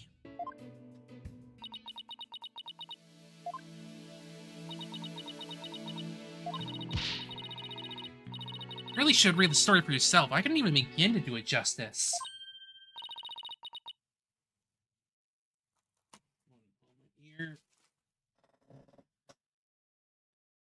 Justice? Huh? Oh, poor Apollo. It's all my fault. Athena! Gee, what was I thinking? I'm so sorry.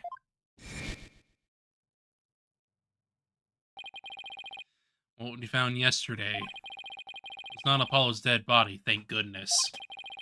He'd been assaulted by someone with a blow to his head. He was lying unconscious. We rushed him to the hospital right away, and it looks like he's going to pull through. It's still quite a shock to stumble onto a scene like that.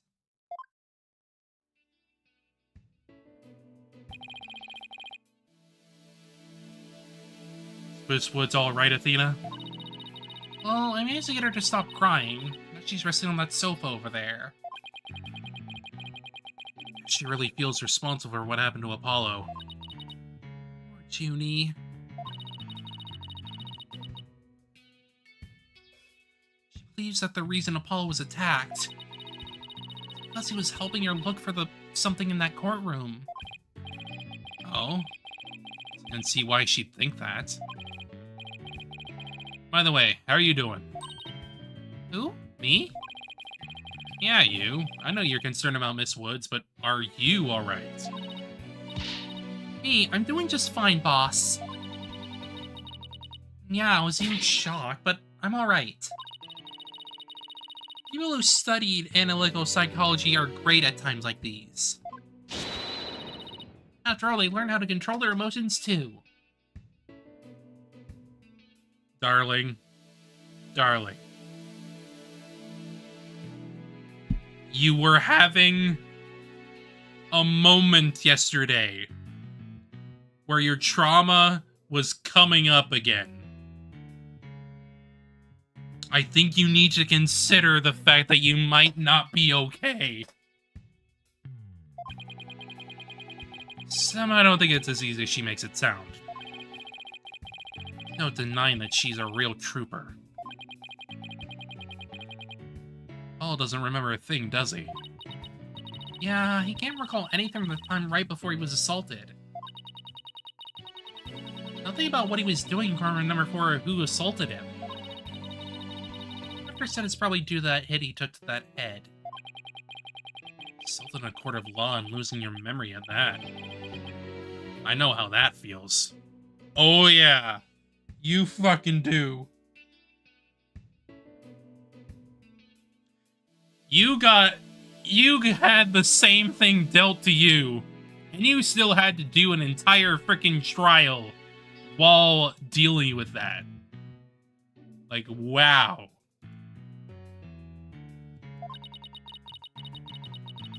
The world would do such a thing, huh, Miss Wright?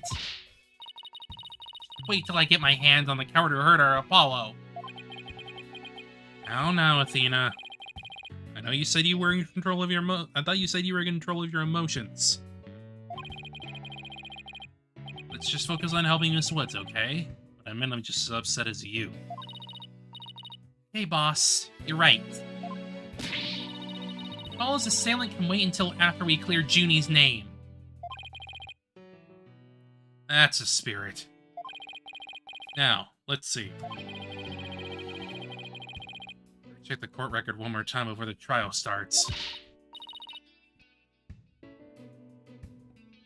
Earth to Mr. Right. I'm ready whenever you are. Alright, let's get ready to rumble. You bet.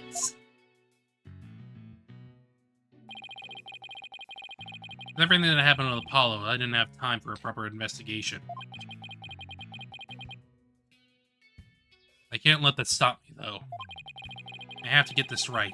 Miss Wood's sake, and Apollo's too. Yeah.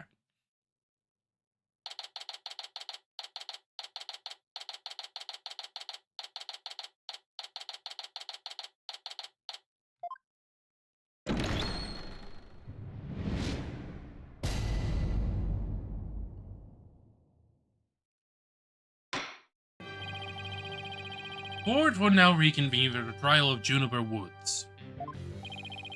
The prosecution is ready, Your Honor. The defense is also ready, Your Honor. Now then, I believe I instructed the prosecution to further their investigation. Were you able to locate the remote switch in question? I'm afraid the remote switch is still missing, Your Honor. I must say I'm disappointed, Mr. Payne. Not angry, just disappointed. I apologize, Your Honor. Aha. This prosecution is just as unprepared as I am. There's a separate matter, however, that I would like to bring up during this trial.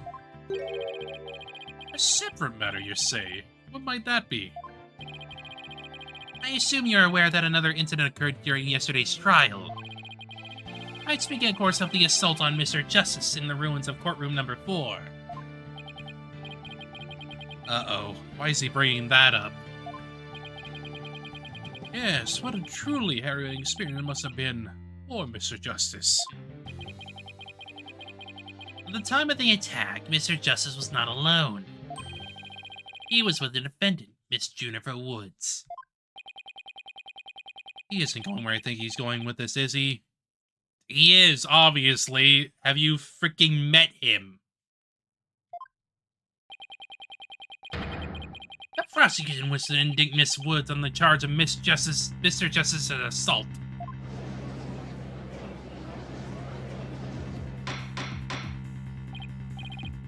Order. Order in the court. Mr. Payne, the incident under deliberation here is a courtroom bombing. The assault on Mr. Justice has nothing to do with this trial. Ah, but I believe there is a connection between this case and Mr. Justice's assault. Please take a moment to consider these facts. Both events occurred in courtroom number 4. This is the location in courtroom number 4 where the unconscious Mr. Justice was discovered. As you can see, it's quite close to where Detective Arm's body was found.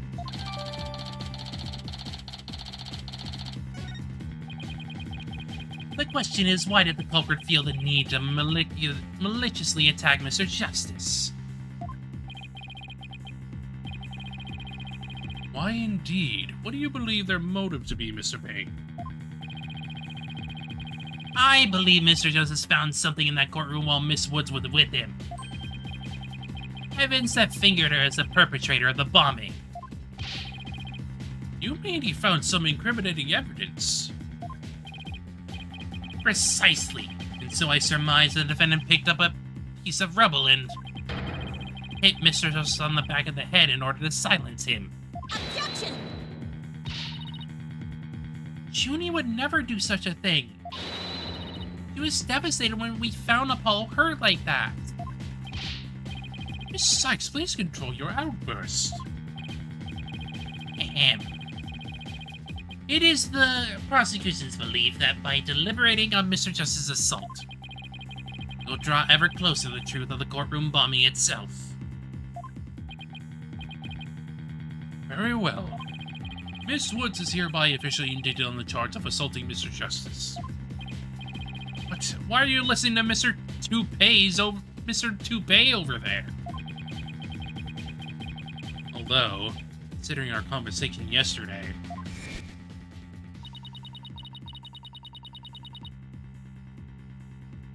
The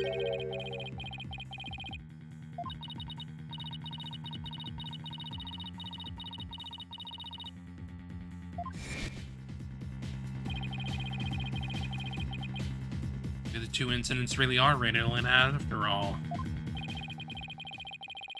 I would like to start by hearing from the defendant herself. Very well. Bailiff, please bring Miss Woods to the witness stand.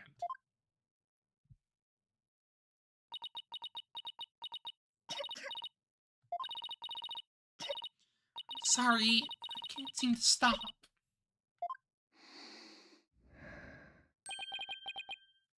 Miss Woods. She's still really upset about Apollo. Miss Woods, you went to the ruins of courtroom number 4 with Mr. Justice, did you not?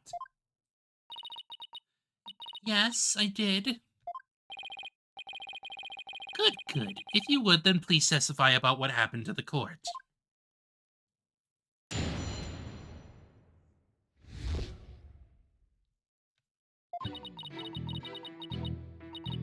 In the trial yesterday, I was overcome by a fit of coughing.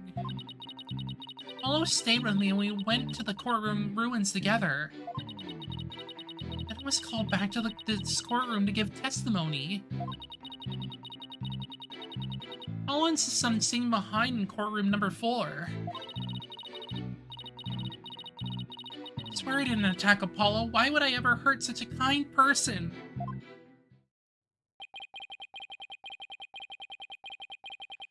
So Mr. Justice stayed by your side while you were feeling unwell. What an admirable young man.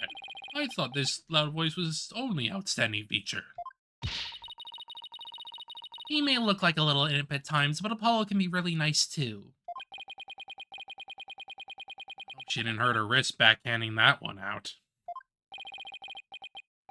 One has to wonder, why did Mr. Justice stay behind in the ruins? I think Apollo might have figured something out. Something? What kind of something? Something to do with the courtroom bombing kind of something, I think. Oh ho, new evidence for the case, was it? That's a very big kind of something indeed.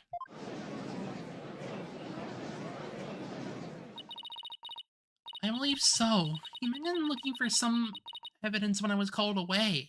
Objection!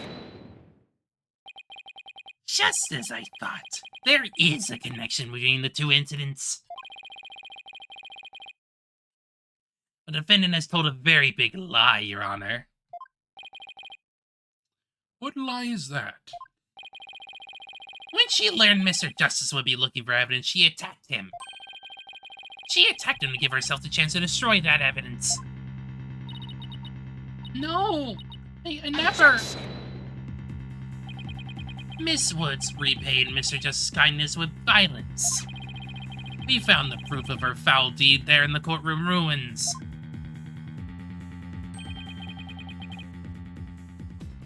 What on earth? Do you see it? There in front of Mr. Justice's right hand.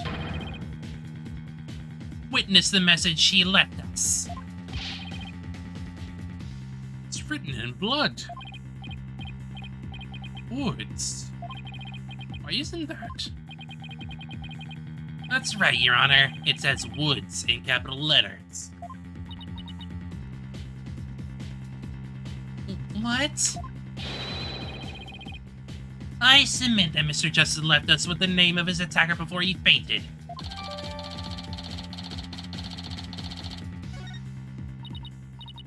No, that can't be true. Why would Apollo write my name? That's right, the nerve of him leaving that message. Why would he do this? Hey, don't take it out on me. I don't understand it any more than you do. Discovered Apollo yesterday. Apollo?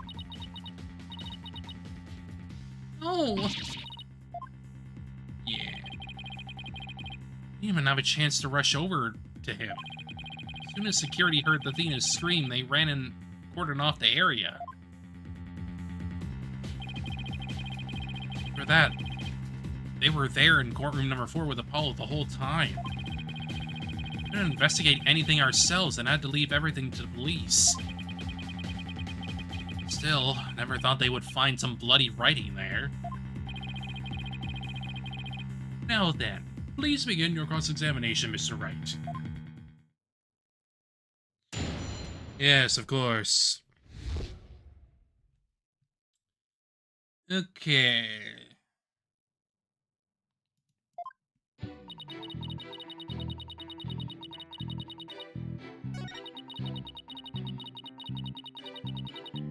Hold it!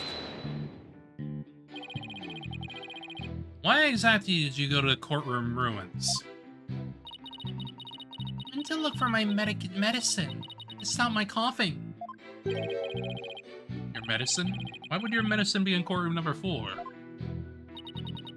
I dropped it in the heat of the moment. Rep Riney, he was keeping my medicine safe for me. He has a little compartment that I can put things in, you see. Only Fancy has the same type of pocket. That's where the bomb was inserted. Put my medication for my coughing fits inside Bum Rap Riney. I told Apollo about it. He said he'd help me go look for him. So much rubble in there. I was worried, but there's no rubble or anything in front of the witness stand. When we got inside, Apollo went straight there. Started looking for my Riney in that area. So nice of him to do that for me, in spite of all of his injuries. Oh, is so strong and kind, just like the trees of the forest. The way she makes him sound, you'd think Apollo was some kind of ancient god. Oh, wait. Yes, because he's named after a Greek god, yes.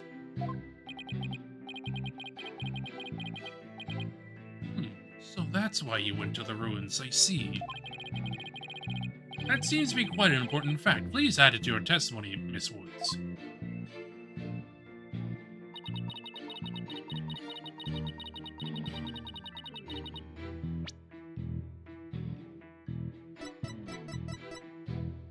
Objection!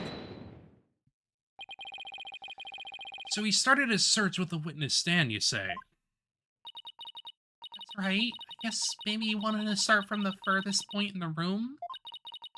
He's being so brave. And strong. That's odd. Under the circumstances, he shouldn't have been capable of that. But he was, and he still is. I may not look it, but he really is brave and kind, too. No, that's not the part I'm finding fault with. Someone has a crush on Apollo. What you're claiming is something that no one should have been able to do. I should think that anyone could be brave and kind if they wanted to be Mr. Right. True, anyone can be brave and kind, but if you would please take a look at this diagram. With the courtroom in this state, how was it possible to walk up to the witness stand? Oh. I see your point. The rubble blocks off access to the area around the witness stand. Does such a tiny inconsistency even matter? Perhaps the witness is simply misremembering it. Right now, I'm not so sure it matters.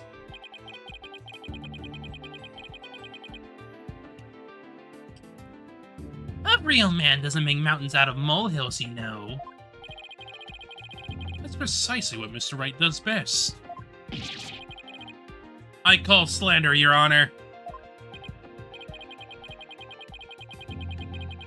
Alright, I'm gonna be back in a moment. I'm gonna refill my water. Just so I have more.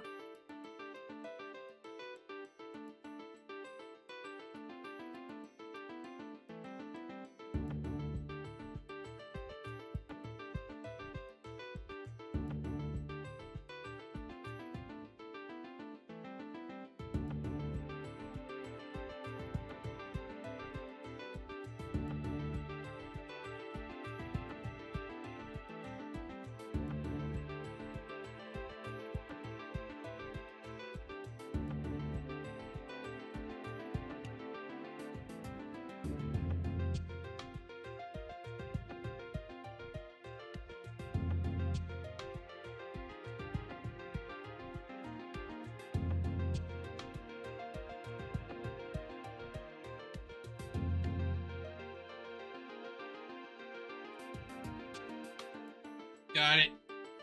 Got it.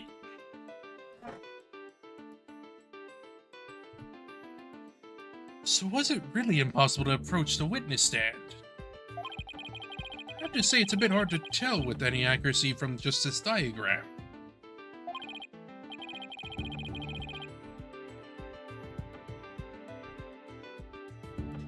Mr. Payne, do you have any other photos of the crime scene? Let me see, Your Honor. Ah, yes, I have one more. Here it is. It's a more pulled back version of the photo I presented before. Okay, but the case was clearly moved.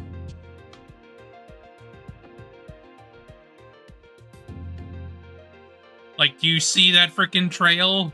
Come on. When will we defend a Payne ourselves? Who knows? Who knows?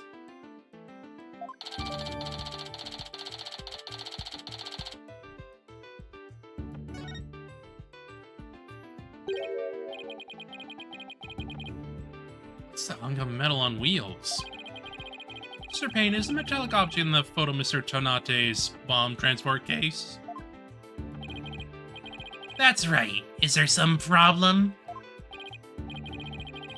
Ah, yes. That transport case was there in the courtroom number 4 when the bomb went off.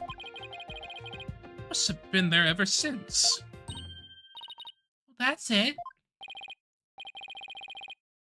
Miss Woods, have you remembered something?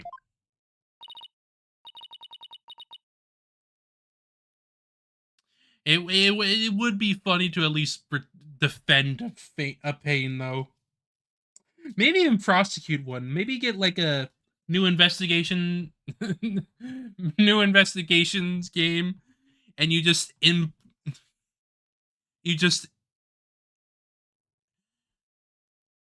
indict Winston Payne for like the most petty of crimes. That would be funny. Yes, I just realized. Its position is different from before. Its position? Position of what? Simon Blackwell, Ace Attorney Investigations when? Yeah, something like that.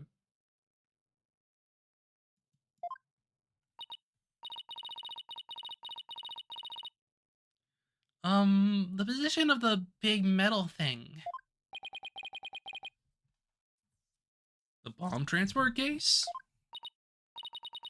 Yes, when Apollo and I went there, it was in a different place. The cases in the photo was open space, so it was easy to search the stand. I see, so where was the transport case when you and Mr. Justice saw it? As I recall, I think it was more to the right. To the right? That means... in that case, the case was over there at the time of Apollo's attack. Who cares what the transport case was when? What difference does it make? It has nothing at all to do with what we were talking about. Where the transport case was has everything to do with this discussion. In fact, it's so important that it's enough to turn the prosecution's argument on its ear. What? Well, that certainly sounds very relevant indeed. And you sound as though you know where the case was at the time of the attack. Yes, Your Honor. This diagram represents the crime scene as shown in the photo. And this is where the transport case was at the time of the assault on Mr. Justice. Alright, I have this. Bomb transport case was here at the time of Apollo's attack.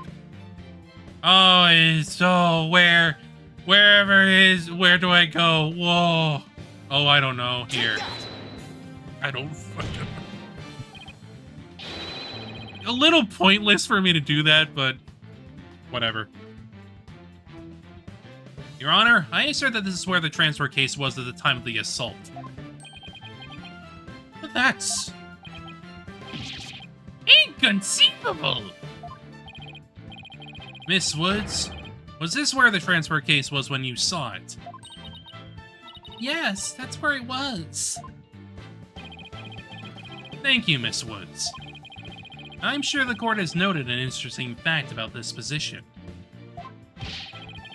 Transport case covers up the writing in the blood. Exactly. Transport case was in that position at the time of the assault. No message could have been written there because the case was in the way. Which leads us to conclude that Mr. Justice couldn't have left that bloody writing. Objection! What? Should we believe the defendant's claim that the case was in a different position? He's obviously lying! Objection! The fact that the case was moved after the assault on Mr. Justice is proved by more than Miss Wood's testimony alone. What? Where is the proof you're talking about?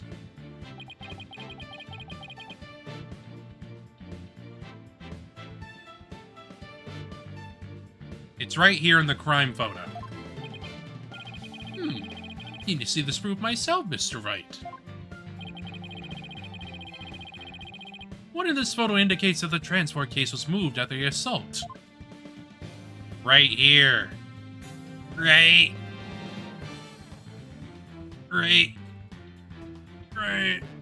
here. Take that! Please take a look at the mark that runs over Mr. Justice's bandages here. I see it, but what is it? This mark was made by one of the casters from the transport case carrying the bomb. As the case was moved, it ran over his bandages. In other words, the transport case was originally to the right of Mr. Justice. Then after Mr. Justice was assaulted, the transport case was moved. What? Just as Miss Woods said, the case was covering the writing at the time of the assault. Therefore, it's impossible for Mrs. Justice to have left that message in blood. No!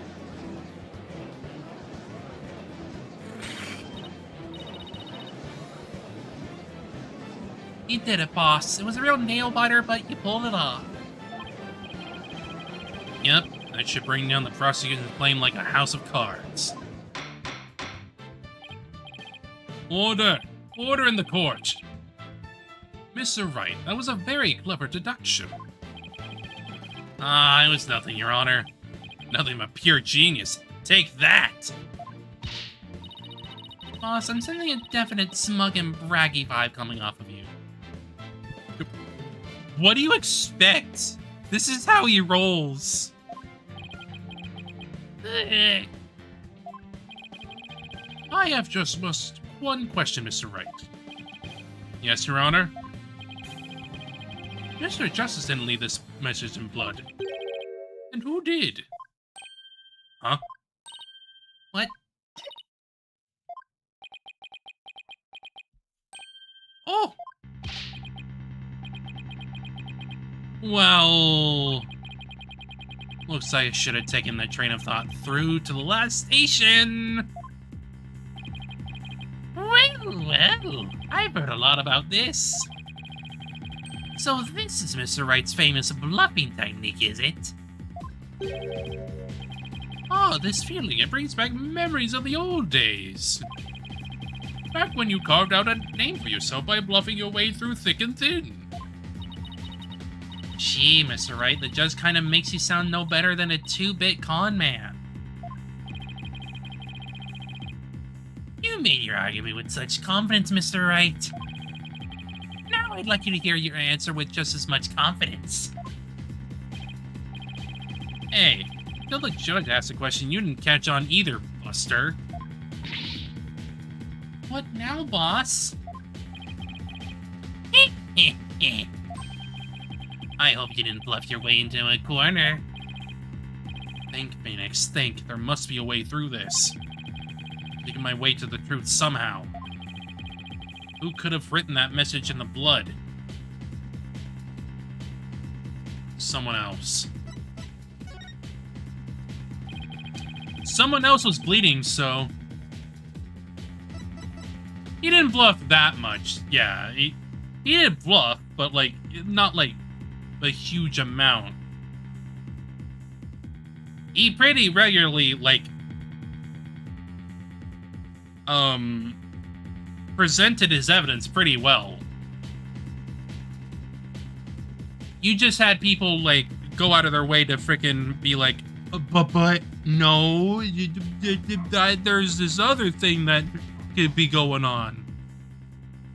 Take that!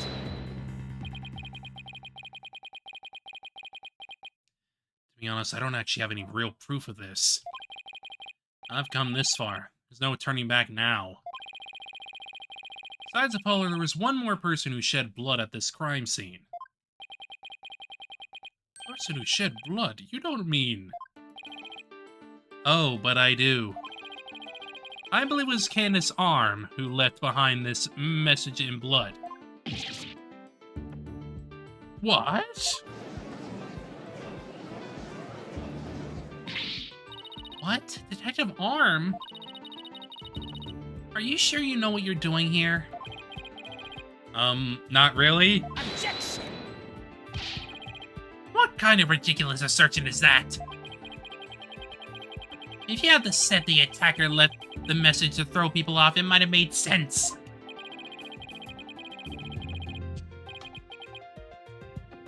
At first glance, that would seem to be the most reasonable explanation. However, Apollo didn't shed enough blood to write such an extensive message. Uh-oh. Ah, I see. Even the photo makes it clear there wasn't enough blood to write all those letters. Mr. Justice did survive. I suppose he didn't bleed very extensively in that case. Why would Detective Arm write the defendant's name? There is no connection between the two whatsoever. I didn't even know the lady was killed. Yeah. They had never even met each other. That's very true. Well then, let's see. And maybe the intended meaning of the message is not what it appears to be. The intended meaning? Not what it appears to be. Maybe the message was not intended to be woods. I think for you, that's quite the bold statement, Mr. Wright. You wish to assert that this bloody writing could have some other meaning? Yes, Your Honor. Pulled out of the wormhole, it could turn out to be true, right? Objection! It clearly says woods, as anyone can plainly see. What other meaning could it possibly have? Objection! But Candace Arm was a detective. Maybe woods only means something to the police. Like a police scanner code, for example. I didn't think of that. He may have tricked his honor, but you'll never get the best of me. I have a thing for studying on the weekends, as you may have already guessed. And there's no such radio code as woods in this state, dear Mr. Wright. Is that a fact? Don't look at me, I know as much as you do about police codes. Enough of this. I was quite taken with the defense's new theory. But if they can't substantiate it with anything, then I must end things here. No, please wait, Your Honor.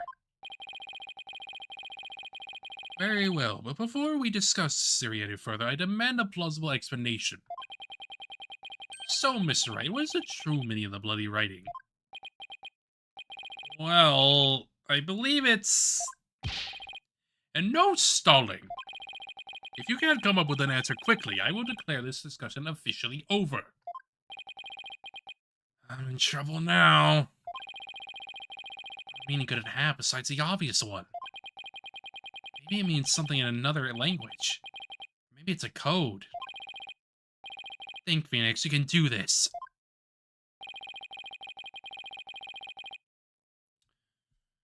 Oh, I don't know. I don't frickin' know. The frickin' bomb case.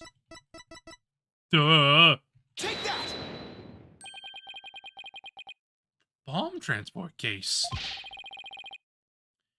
I'm about had it up to here with your shenanigans, Mr. Wright. Take a look at the numbers on this case, Your Honor. L10015R. Doesn't this string look vaguely familiar? What does that have to do with anything? What could those numbers possibly have to do with the case at hand? Now please take a look at the bloody writing shown in the crime photo.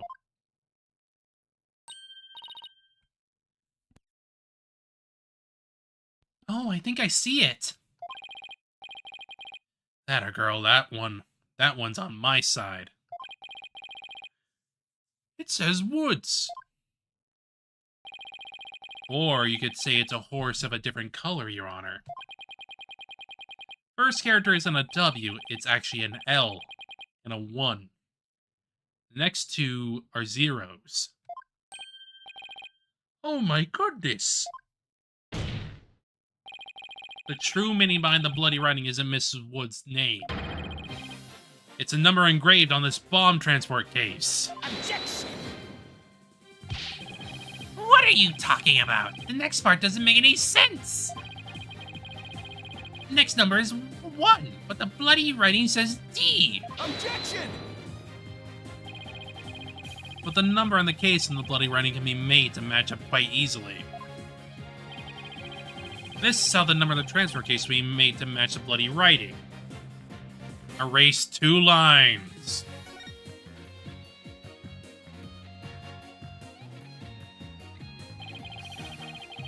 Please erase the third downward stroke of the W and the curved part of the D.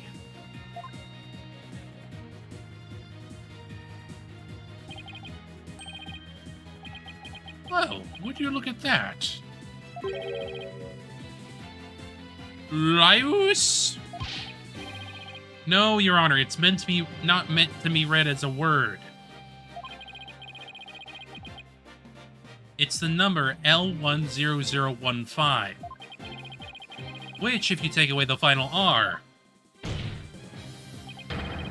is the exact same number that's on the bomb transport case. Objection! Erase 2 lines and they match up, you say? Well, I can change anything and anything else simply by erasing 2 lines. What if we erase 2 lines for your name? Would you be happy as Mr. Rye? Well, would you, Mr. Rye? The only right spelling is right. Okay, I'm doing pretty well here. I think I've drawn the right conclusion. Detective Arm's real message to us is the bomb transfer case number. Your Honor, the 2 lines were added by the real culprit to intentionally mislead people. What? The original message Detective Arm left was the transport case number. Whoever assaulted Apollo changed the message. You're right, boss. What do you suppose Detective Arm was trying to tell us? Good question. What does this number represent? That Ted Tonate was the murderer.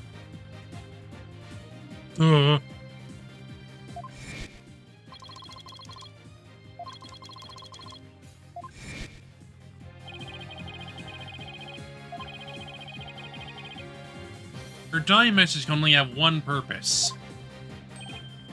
No! Tell us the name of the one responsible for the bombing.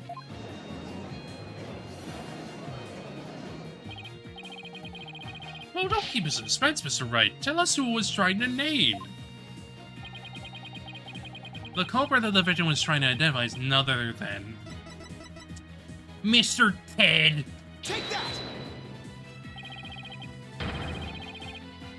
Defense wishes to indict Mr. Ted Tonate on the charge of the courtroom bombing.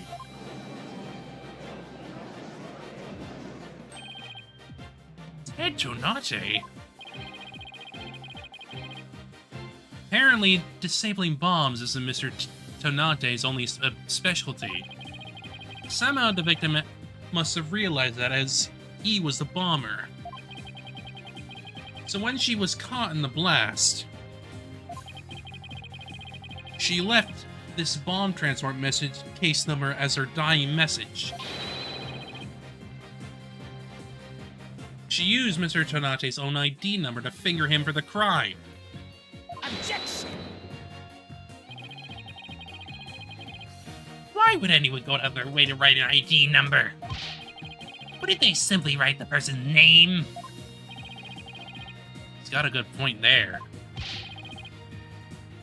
That's if she even knew his name. Like, come on. What do you have to say to that, Mr. Wright? Only Detective Arm would know the answer to that. Allow me to offer a theory. Perhaps Detective Arm couldn't recall Mr. Tonate's name in the heat of the moment. As I recall, this was a first meeting between the two. It's entirely possible they wouldn't have been familiar with each other. Or maybe the using the ID number was a way to hide its true meaning from the culprit. Thus lowering the odds that they would erase the bloody writing.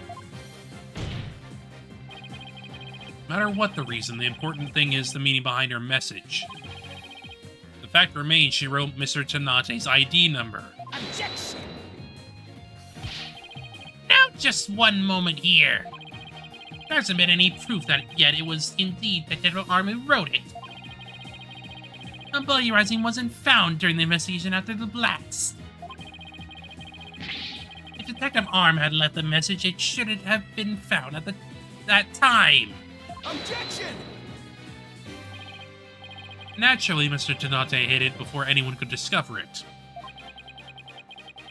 And there's a simple explanation for how he was able to do so. What?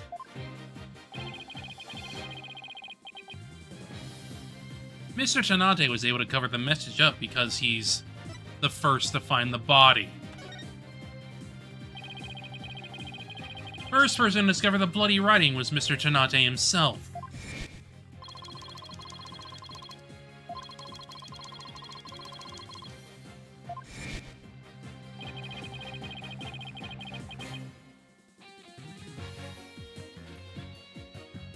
When Mr. Tonate saw the victim had written his ID number, he used the bomb transport case to cover up the bloody writing as a stopgap measure. So that's why the message didn't blow was under the transport case. He didn't have enough time to try and scrub away the writing. If he didn't report the body right away, he would look suspicious. So those letters lived on to serve another function. Mr. Tonate used them in another incident. Oh, the assault on Mr. Justice. Exactly. Mr. Tonate hit upon a plan to use the bloody writing for his own purposes. So he didn't clean it away, instead he made it look like Mr. Justice wrote it. By adding 2 lines to the writing that Detective Arm left behind. He changed the meaning of the message.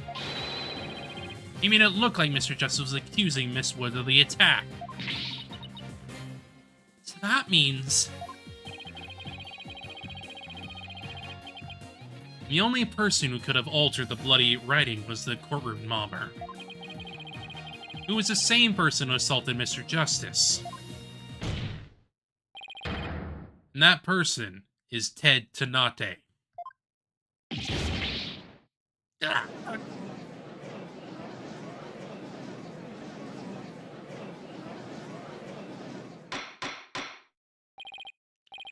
Order in the court. Order, I say. It looks like we'll have to hear from the bomb specialist himself. Mr. Payne, please have Mr. Tonate take the witness stand. Oh, yes, Your Honor. That was great, Mr. Wright. Just gonna do what I do best, which is flying by the seat of my pants.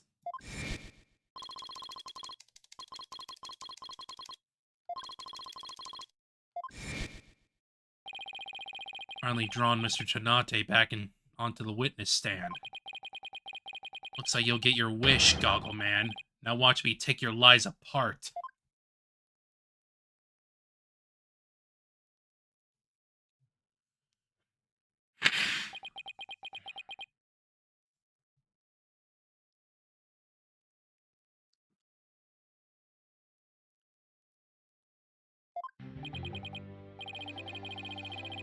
One moment.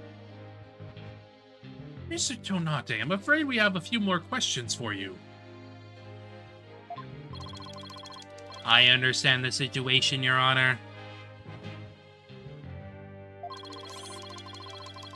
I was keeping a close eye on the proceedings from the gallery. All allegations are laughable. Objection! I wouldn't be laughing if I were you, Mr. Ternate. The message in blood matches your ID number.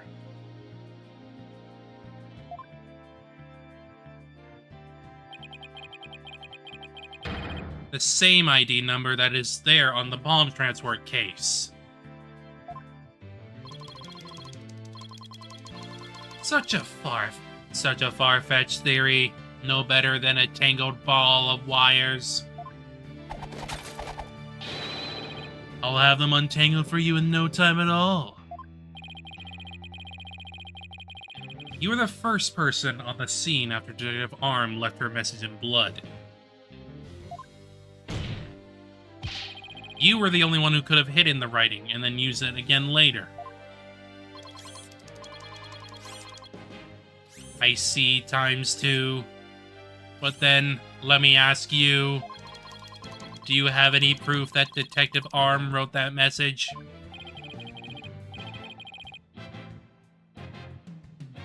That's a very good question. Well, do you, Mr. Wright? Best way to prove that Detective Arm wrote that message is to analyze the DNA. Because you can find different blood types there, probably. Your Honor, I request that a DNA test be performed on the blood itself. Once we know whose it is, it will be obvious as to who wrote the message. Hiding there, are we? Very well. Bailiff, please put in a request for a DNA test with the forensics team. Yes, Your Honor. It will be some time before we have the results of the analysis. Until then, let's hear more from the witness. I would like nothing more, Your Honor. I want that court to hear how ridiculous defense's theory is.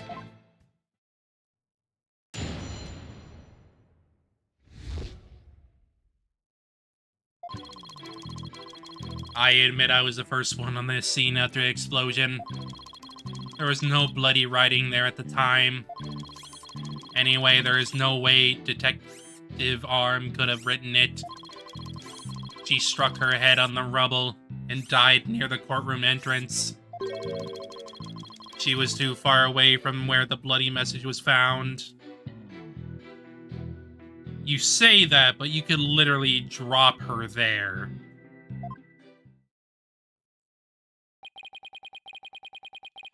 You're saying that the victim's body was nowhere near where the writing was.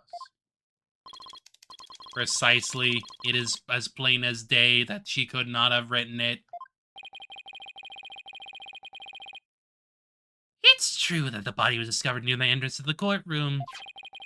Please have a look at the crime scene photo.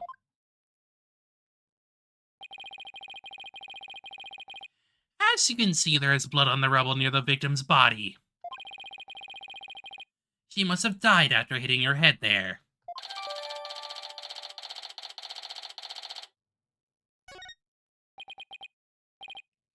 I see. All right then, Mr. Wright. You may cross-examine the witness. Do you have what it takes to take my infallible testimony apart? Obviously.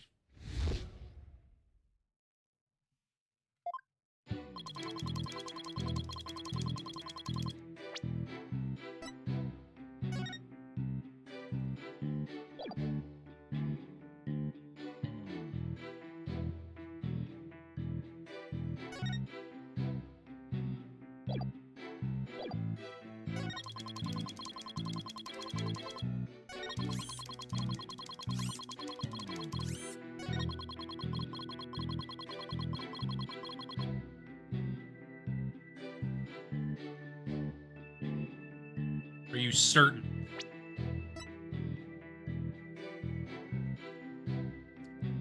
No. No, no, no, no, no, no, no, no. Trauma to the back of the head caused by impact with a flat object. Not blunt. Flat.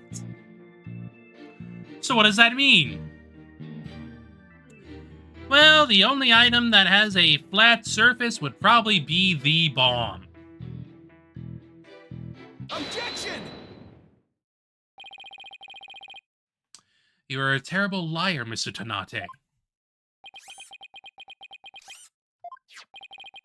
Take a look at this autopsy, specifically the part about Detective Arm's head injury. Cause of death, trauma to the back of the head caused by impact with a flat object. Yes, what about it? Now take a good look at the bloody piece of rubble. It's sharp and pointed. Yeah. Hey, you're right, boss. It is pointy. Just like your hair. It is odd, isn't it? What could be the meaning of this contradiction? I believe the victim did not hit her head on this piece of rubble. Blood stain you see is just another fabrication. Its purpose is to mislead us into thinking the victim died near the courtroom entrance.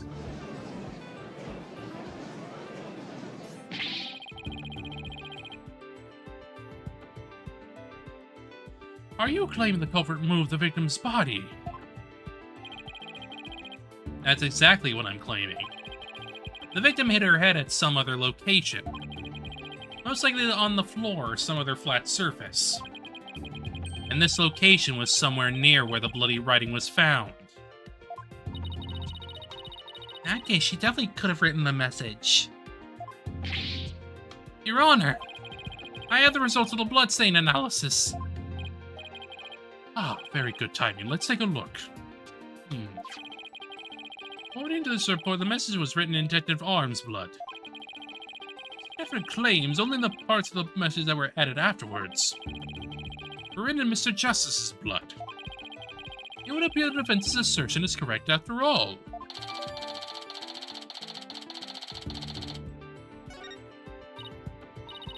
Yes, you did it. You were right, boss.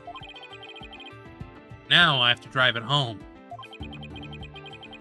Take a good look at the bloody writing analysis later.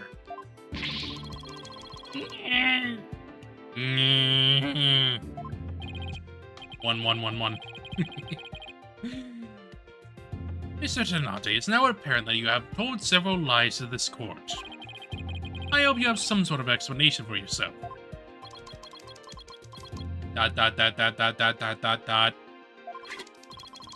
Fine, I will confess. You will, but then, why are you so calm? This time I will tell the truth.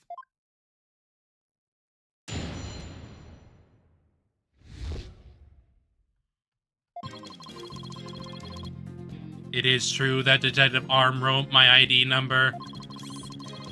She very plainly wrote L10015R. I was shocked, but I did not detonate the bomb. Detective Arm must have been mistaken me for the real bomber. Not wanting to be accused, I moved the body and covered the writing. My bad.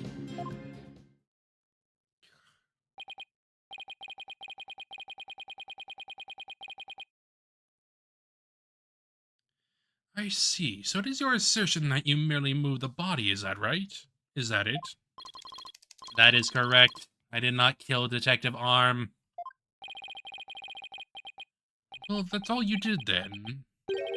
Wait a minute. That in and of itself is a criminal act.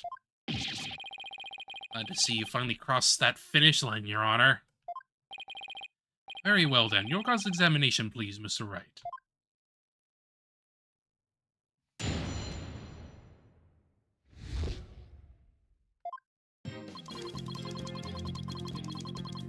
Hold it! So you admit that you actually did see the bloody writing that Detective Arm left. My bad. I should have said so from the outset. And you're sure that it was your ID number? I am sure it was definitely my ID number. That number was assigned exclusively to me by the police department. Number is assigned to my goggles as well. Those funky things were provided by the police department? Although these are special goggles customized by me personally. Speaking of personalized, these sunglasses of mine were custom made as well. They were specially created to be particularly dark and shiny. Speaking of special, my gavel is made of mahogany and was custom made as well. It was specially created to make a particularly loud and resounding sound. Wish I had something to brag about. Be all of that as it may, I just want to reconfirm you saw the bloody writing clearly. And that it was your ID number. That is correct. My ID number was written in blood on the floor.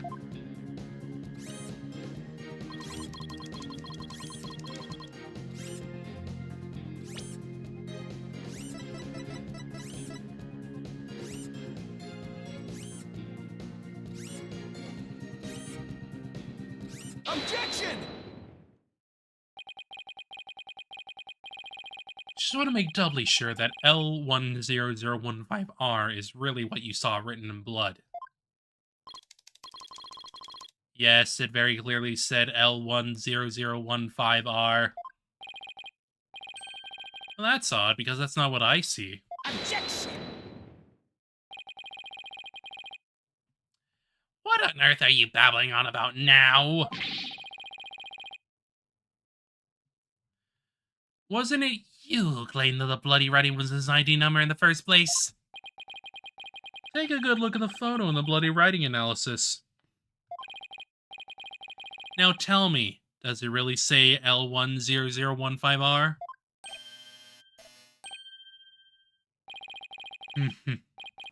Something is missing, isn't it?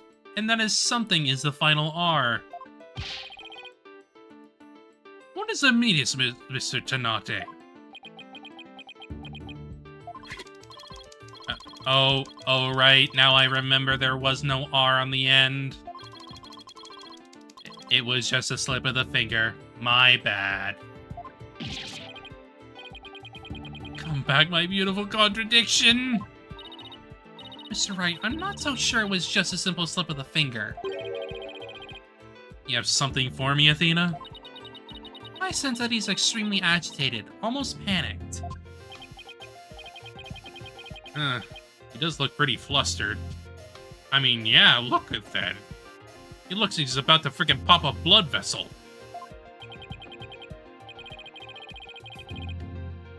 Well, Mr. Wright, it appears it was nothing more than a mere mistake.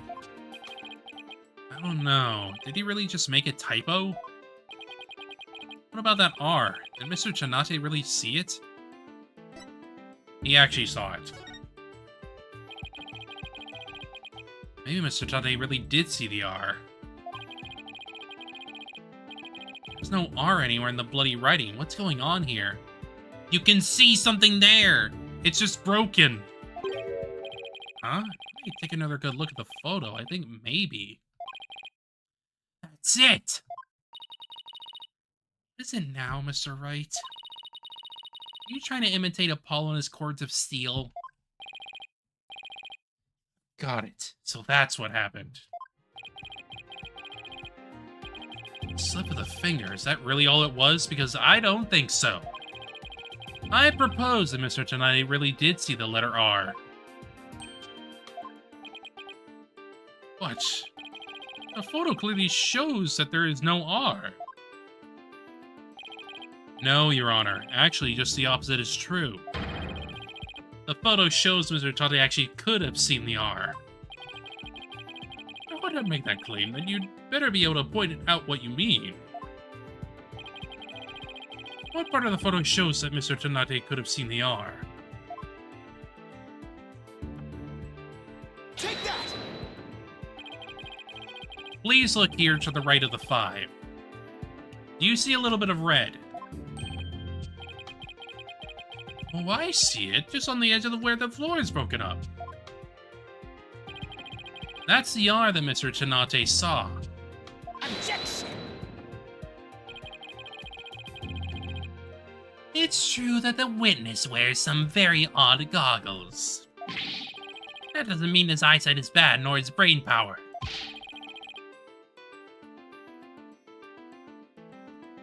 What part of that little smudge looks like an R to you? Objection! What Mr. Tonight saw wasn't that little smudge. There is a whole incomplete R written there. Or the floor was damaged by the explosion. Oh, well that explains it. Huh? Care to explain what you mean? Because you just proposed that everything happened in the exact opposite order. Yep, because that's the way it really went down. Timing of when the R was written turns everything about this case around. Now then, if the floor was damaged by the explosion, when was the message written? Before. With the bloody message running off of the edge of the damaged floor like that, we can only conclude that it was written before the explosion. That's ridiculous! If that were true, it overturns your whole premise. That's right. It does. In fact, it turns everything upside down. The victim was not killed by an explosion in the courtroom. She was killed before the explosion ever occurred.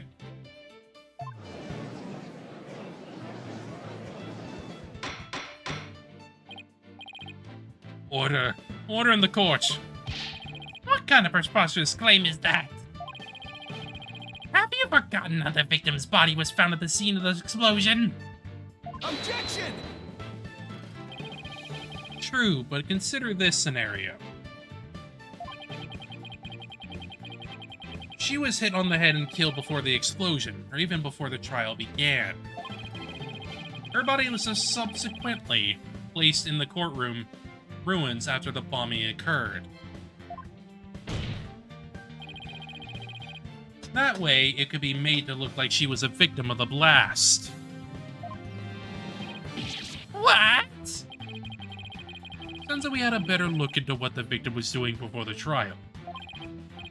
Mr. Payne, did anyone see Detective R before the trial? Let's see. According to the police report... Ah, here it is. One person saw the victim before the trial. Person was... Detonate. Wait, what? No one besides Mr. Detonate saw the victim? That appears to be the case, Your Honor. Oops.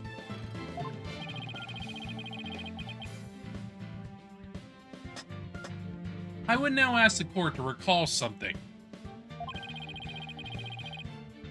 Specifically, Mr. Tanate's words from yesterday. It was when Yeah. Oh my. Mr. Tanabe, just before the trial, you were with the victim. The two of you were together at the scene of the crime, courtroom number 4. Ah! Your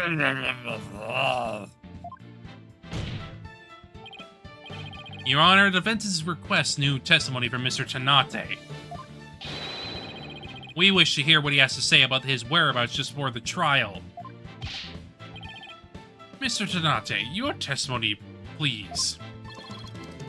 My testimony, there is no need for... He's completely unnervous, sir, right? You must have hit the nail on the head. Because, all I did was transport the bomb to the courtroom. I already told you. Blast this thing. I was only in the courtroom with the victim because of our work. I swear I was only transporting the bomb there. Objection! You and the victim were alone together at the scene of the crime. In other words, you certainly had the opportunity to commit murder, did you not? Objection! Do you always leave yourself open to attacks, Mr. Wright? What now, Mr. Payne? Mr. John, I may have had the opportunity to kill Detective Arm, but an important piece of your assertion is missing. What important piece? The murder weapon. What do you claim was used to kill the victim? The bomb. Not the bomb's explosion, but the bomb. Mr. Payne has a point. You, Mr. Tanate, had the chance without a weapon. We can't accuse him of the crime. Well, Mr. Tanate? Oh, yes, that's right. I didn't have any sort of thing that could be used as a murder weapon on me. My guy. You have it there in your freaking hand. I couldn't possibly have killed Detective Arm. Did he really have nothing he could use as a murder weapon? What is it, Athena? Something for the victim's autopsy report. Hoping there's something in here that can point us in the right direction. It does say that she died from a trauma to the back of the head with a flat object. Yeah, and to inflate that specific kind of injury, all you would need is a flat surface, right?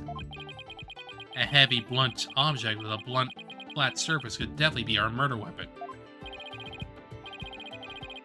Well, Mr. Wright, can you indicate for the court what was used to kill Detective Arm?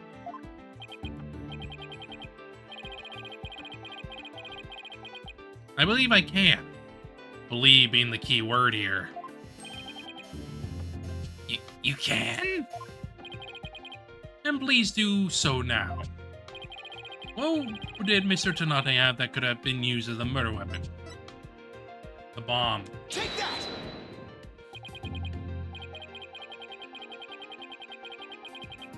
Mr. Tanate, you say you didn't have anything that could be used as a weapon. But in fact, you had the perfect thing. What? What the devil are you talking about? You had this. That's the bomb. I thought you were trying to prove that the victim was killed by the bomb blast. The bomb blast, no, but I believe Candace Arm was killed with this bomb. Because this is the blunt object that delivered the fatal blow to her head. Ah! Please recall the description of Detective Arm's head wound. Trauma to the back of the head caused by impact with a flat object. We assume this injury was sustained when her head hit the floor. But a blow from any flat side of this bomb would produce the exact same wound pattern.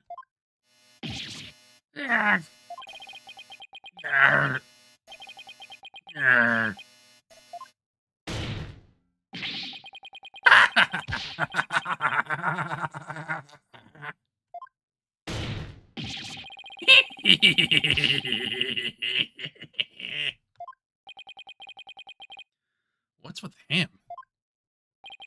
Then show me some proof.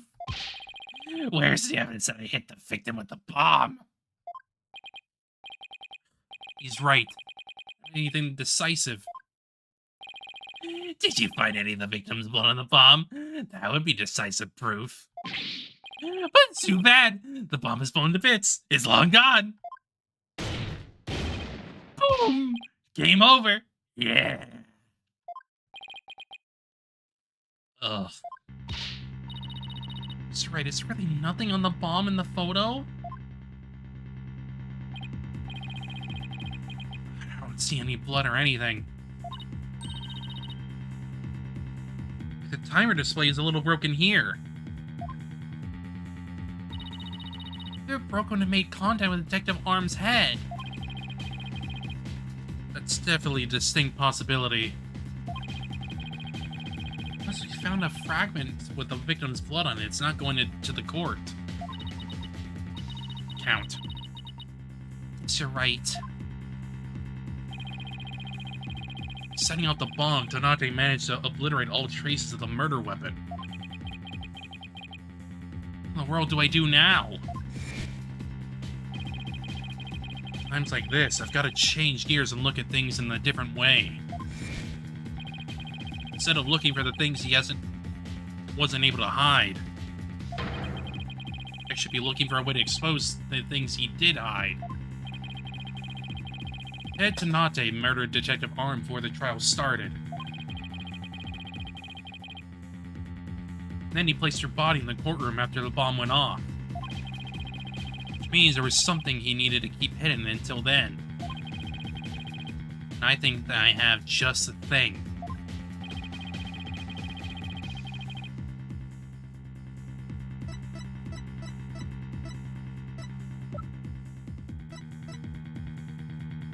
This one. Take that! Your Honor, there's something we've all been overlooking. If the murder took place before the trial, then Mr. Tanate would have had to hide the body somewhere during the trial. Hey, you're right. We can figure out where that hiding place was. Exactly. We might be able to find some evidence we can pin him down with. Where could Mr. Tanate have hidden the body during the trial? In his freaking case. Because no one would have looked there. They can't. He is the only one who can open it and close it. Take that! Wait, a box big enough for a body. A box that was in the courtroom the whole time.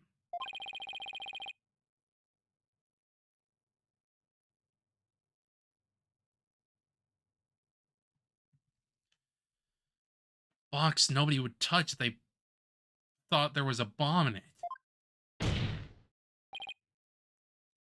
Mr. Tonate. What is it? Do you finally have some decisive evidence to show me? Right. No, you're the one who's going to show it to me. Come again. You heard me. Now show me what's inside the bomb transport case. What? Why? No, there's no need. Got him now. Just before the trial, you killed the victim with a blunt object. And then you placed her body in the ruins of the courtroom after the bomb went off. Clearly, you were trying to make it look like she died in the explosion. Where was the body hidden during the trial? Oh, I hadn't thought of that. The answer is right here. Inside a box made of thick alloy plating that could withstand any impact. No, that's completely false. If it's false, you should have no objection to showing us your transport case. So let's open up and take a look inside, shall we?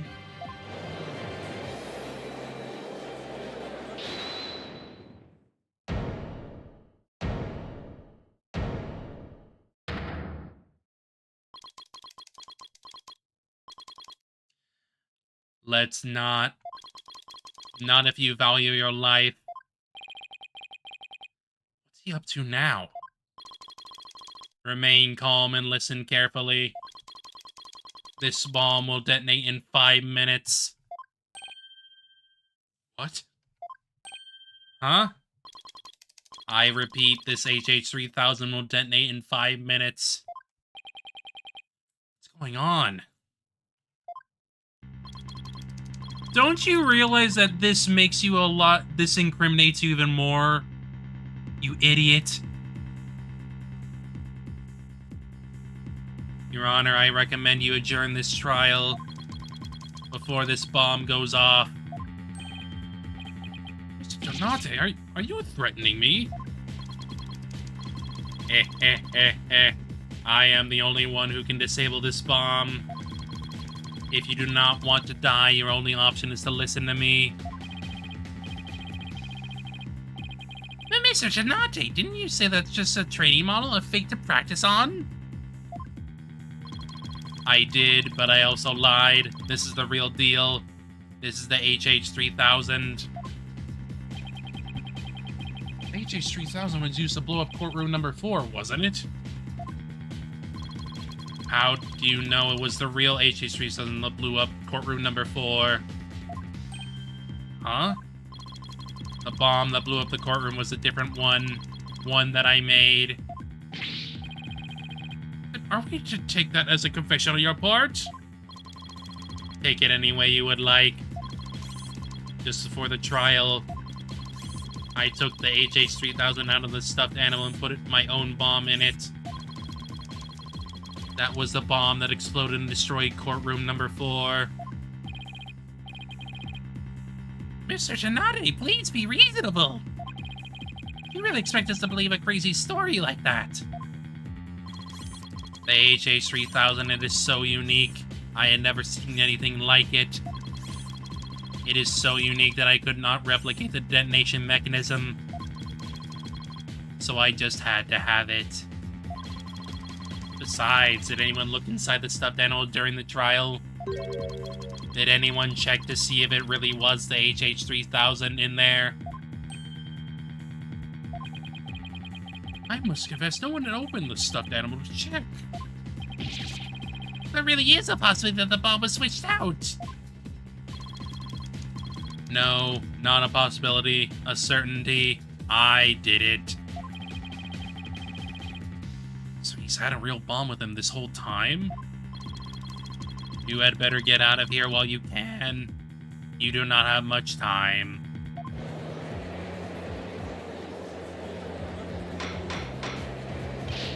Order! Order in the court! I'm out of here! It's gonna blow! Run!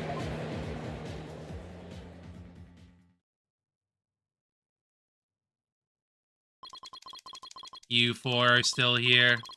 Well, well, aren't you brave? You just want to do for the judge presiding over this court to run. Had a horrible explosion the other day. Looks like he's about to book it for the nearest exit any second. As for Mr. Payne... Hey, that is...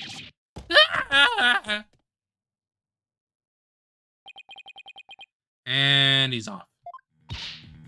That's right, what do we do? Pretty pathetic to run now, wouldn't it?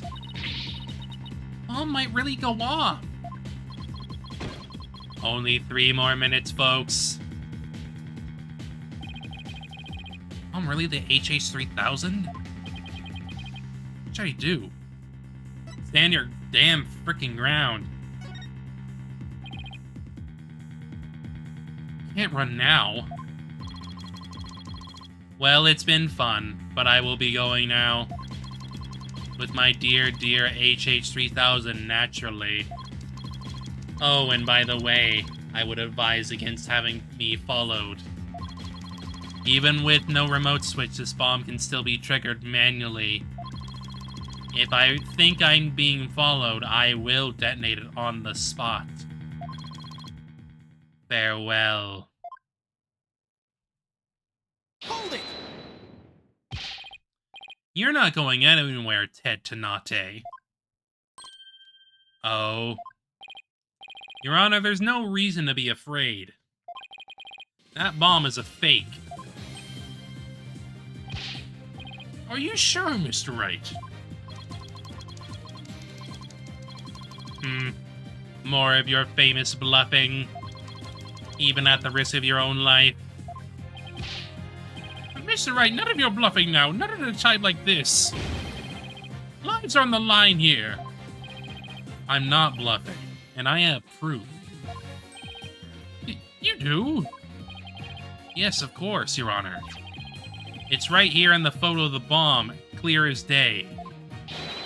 Proof that Mr. Tanate's bomb is not the real HH-3000. Really? Out with it then, immediately. Where's the proof that what Mr. Tanate is holding is not the real HH-3000? The timer. Take that! Despite the timer on the bomb's photo is broken. Most likely it broke when Mr. Tanate used the bomb to attack Detective Arm. The display on the bomb in front of us is not broken. Oh, you're right. Therefore, this is not the real HH-3000. Mr. Tanate was clearly lying when he said he switched out the bomb and the stuffed animal. The real HH-3000 blew up courtroom number 4. This bomb is nothing more than a fake, a model used for training purposes. Yarr! Fear not, Your Honor. I will examine the inside of the bomb transfer case myself. Yes, please do that, Mr. Wright. No, stop! Blood. What is that? Is that a blood stain? Just as I expected. Your lies have all been blown to bits, Mr. Tanate. I'm confident DNA analysis on this blood stain will confirm that it's Detective Arm's blood. And that those results will conclusively prove that you murdered Detective Arm.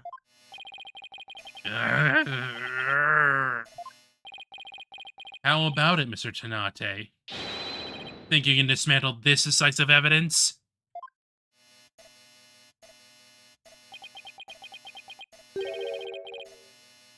Dismantle it?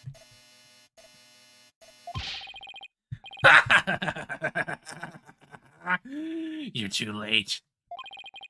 You missed your chance to run, so now you're out of time. This HH-3000 is about to explode. Don't try to threaten us, Mr. Tanate. I've already proved that your bomb is a fake. It's real. This bomb is a real thing, I tell you. It's real.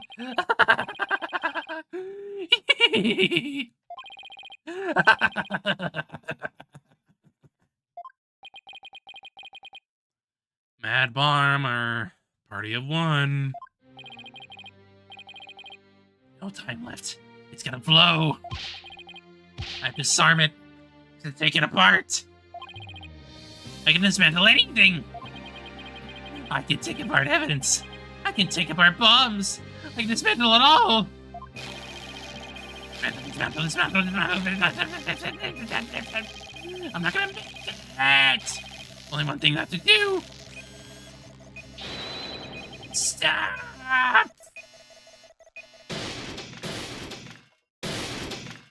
Indeed.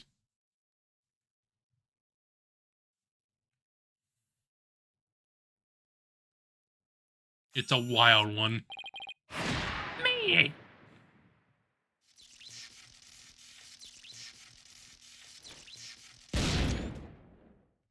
There he is.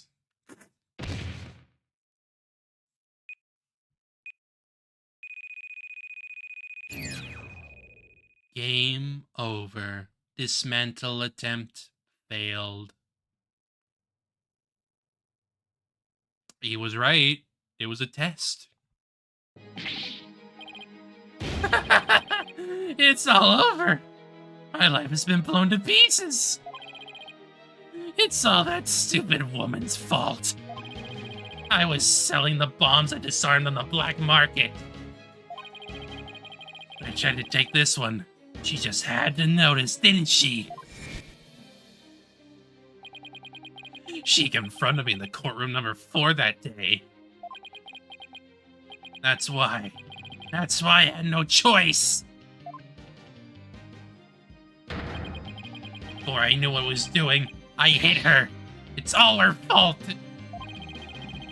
While I was looking for a place to hide her body, she left a message in her own blood. He didn't need to confess all this, but he's doing it. I was about to start, so I didn't have the time to clean it up, and now all this? I thought for sure I couldn't disguise her death with an explosion. Then that stupid defense attorney started to stick his nose into my business. After my testimony yesterday, I went to courtroom number 4 and found that kid all up in my bomb transport case. That's why I snuck up behind him and bam! When the idiot police arrested that little girl, I thought for sure I could pin it all on her. Why? Oh, why? I mean, you're the one who freaking said all that. Like, you are without a doubt the man who did it. He has the same thought process as Minako Murcielago, basically. Tetonate, you are hereby under arrest on suspicion of the courtroom bombing and the assault on Mr. Justice. Your innocence or guilt will be determined at a later trial. Now then, I see that members of the public have returned to the gallery. One person, however, seems to still be running far, far away. Indeed. Always a pain. Well, once a pain, always a pain. See you next game, Gaspin. See you next game. Bro skipped countries. I mean, he did. I do know that for certain. He is also the first freaking prosecutor in the next game, so... Be that as it may, I will now announce Miss Juniper Wood's verdict.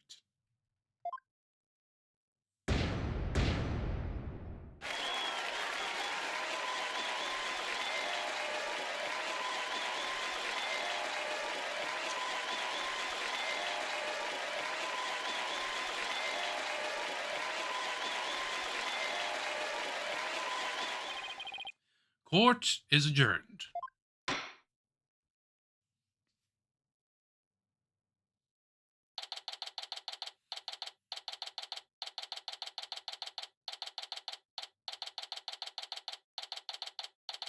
Funny as fuck to cut to the MTS prosecutor bench. Yeah, a little bit. It's just like, oh, there's no one there. Good job, prosecutors. Good job. You did it, boss. Yeah, guess we managed to pull it off somehow. So many mysteries cleared up all at once. It was amazing. It just sort of worked out that way, didn't it? It's not the kind of thing that usually just works out. You made it happen. Yeah, but like still, why did Phoenix have to do it? That's the real freaking question. Why him? Chief, Dr. Killer, Xbox, Ice of Escalibur, is this anything? Yes, actually.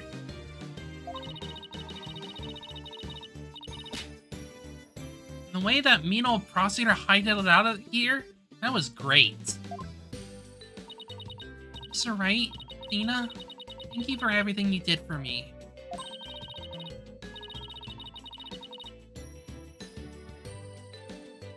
So happy for you, Junie. Now I can go back home to the forest in peace. Well, hope that both of you will come and visit me there sometime. That would be nice. Thank you for the invitation. I don't know, Mr. Wright. Not so sure you can make it all the way up to Junie's house. How up do you live again, Junie? Around 3,000 feet, I think. What? That's a forest. That's a mountain. I mean, yeah, Athena mentioned that she lived in the mountains earlier. But you know, boss, there's something that still bothers me about the case. One little mystery never got around to solving. Oh, that? Yeah, I was wondering about that too. Is this the unsolved mystery you're thinking of? Yes, the frickin' remote switch that we literally did nothing with. Take that! Remote switch, right? Yeah, I wonder where it disappeared to. Mr. Tsunade just got rid of it somewhere. Yeah, it is a pretty big thing to leave unsolved, though. Let's see what it's at the police to find. For now, we should be celebrating our not guilty verdict. I guess you're right. Hey, I know. Junie, shall we go report the good news? You know, to that certain someone? Foreshadowing is a literary device? Yes. Yes, actually. Because that will be used later. It may seem insignificant now, but that will be used. Okay. Huh? Her grandmother? No, silly. To Apollo. Oh, right. Why don't we all go to the hospital together to see him? Great idea. I bet he's bored out of his mind. Okay. So, the courtroom bombing case came to a close. The next trial was just over the horizon. There's never a dull moment with so many lawyers in the office, that's for sure. For all the talk about how Larry's the only het in this series, I sure don't see a lot of queers. I mean, yeah, it's almost like most of the queer shit is like fan-based or something. Larry is just like the most obvious. But I would also say that Juniper's big crush on Apollo is also a thing, so dubious fanon at best, yes. Like, may I remind you that Rightworth is completely fanon. Like, regardless of what people say, that is fanon. The whole love triangle, love triangle case everyone hates, yes. Which I don't really have. I can't really hate Turnabout Big Top.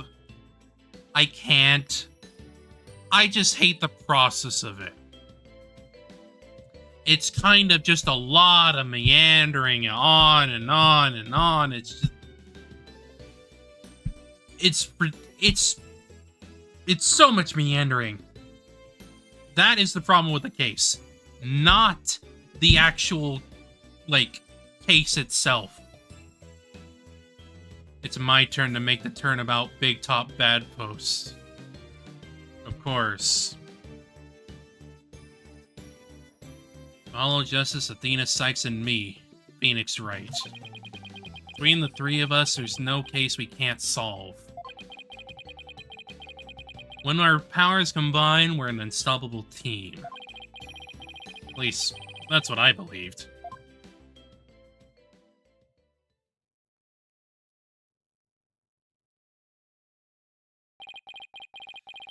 All of that changed with what Apollo said to us that day. It's that or Turnabout Serenade bad. After recently replaying Turnabout Serenade, I don't think it's bad at all. I think it's actually a pretty freaking good case. The only thing I will concede to is probably like how much the video is shown, but at the same time, I am so patient, I was not bothered by it, so I don't know.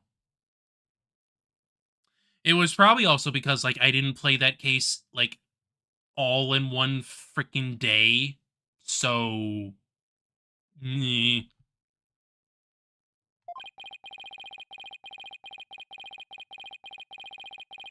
No, no.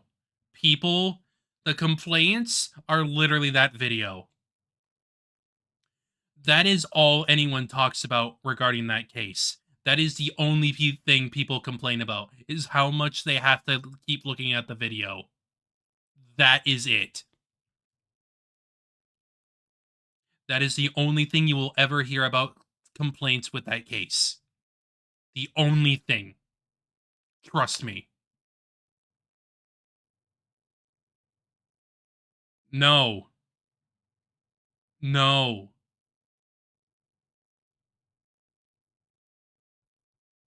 The only complaint people have about the case ever is the video replaying. And I think it's stupid.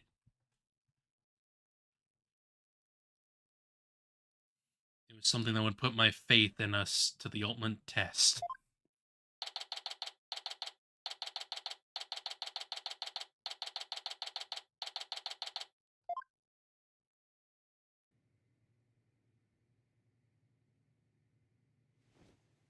Sorry, but I'll be taking a leave of absence. Wait, what do you mean by a leave? Can you at least give me a reason why? I can only say that this is something I must settle on my own.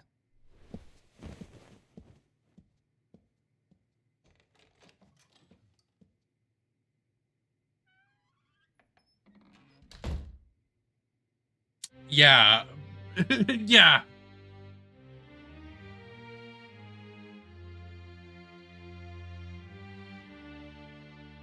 Oh, why, Apollo? Why are you shutting us out? Athena's voice is probably still the best one of this bunch. If I'm gonna be honest, because, like, she plays her role very well. Ever since you put that jacket on, you changed.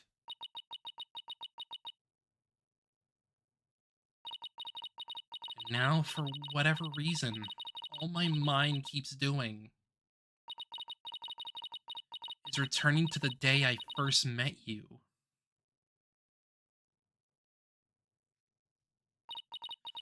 We had tackled our first case together, he and I, this past spring. And as we did, I came to know who he is and how he thinks. It was a very peculiar case, one in which the victim was killed by a mythical creature.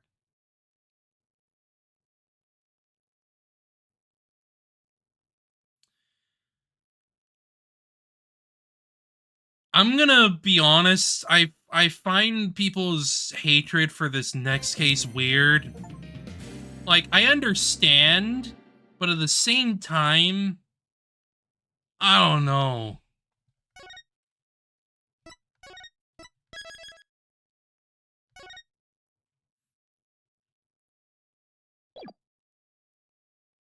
I mean, yeah. That is definitely one of the flaws.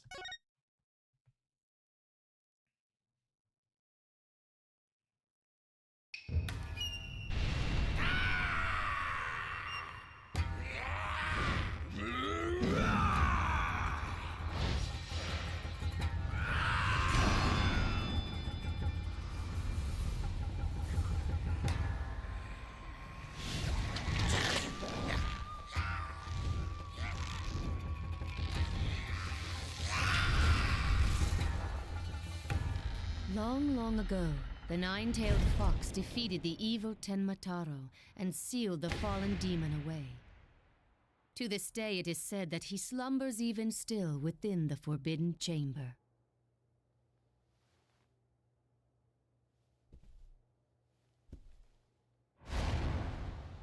Night, night, Alderman. Sweet dreams.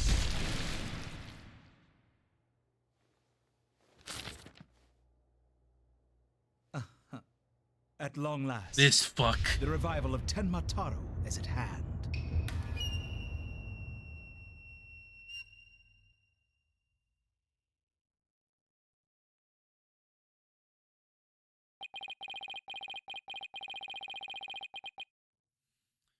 Most of my enjoyment of this case is honestly coming from Jinxie. Very specifically. Because I like Jinxie.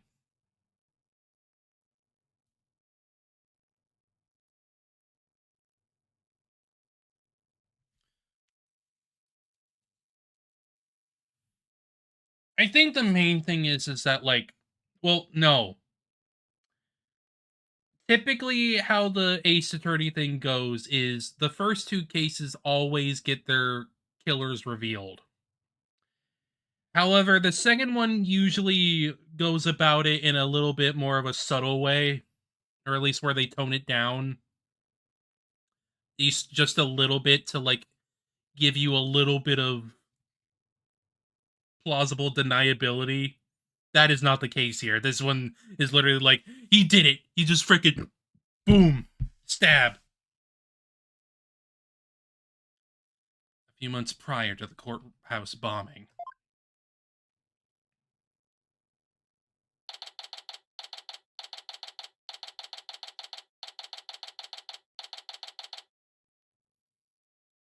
Looks at the other case twos. The other case twos had the reveal.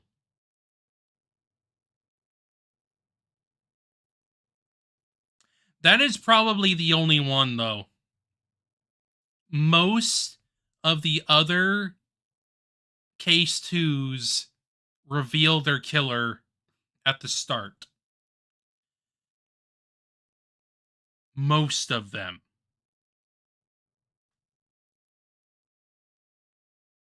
Like, if we're talking about original trilogy, they do. But I don't think it's, like, to this extent where it's, like, the dude just freaking killed our freaking...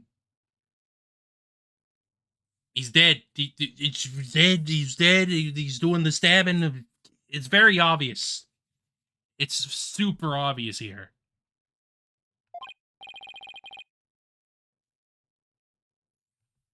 Also, Papa.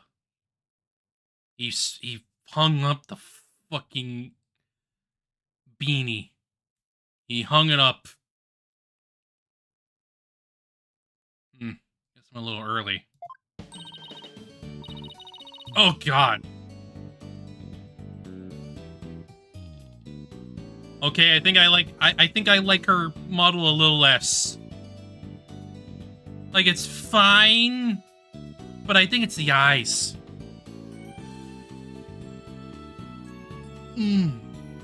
Get back in the beanie, Phoenix. It's the eyes. It's the eyes that are not quite doing it for me. Hey, Apollo, getting an early start today? Yeah, it's the first job I've had in a while, after all. Why aren't we all fired up?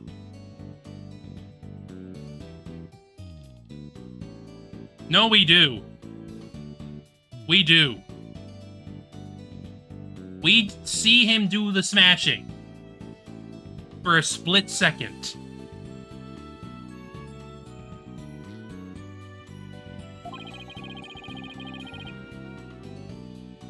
Well, it's not every day I get a call from Mr. Wright. What kind of work is it anyway? Mr. Wright didn't mention any details. Work? Is that how he put it?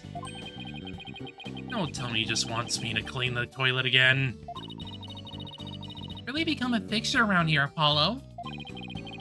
I'm not thinking it's been almost a year since I was hired. Lots happened since then. But I've settled in nicely despite a few bumps in the road.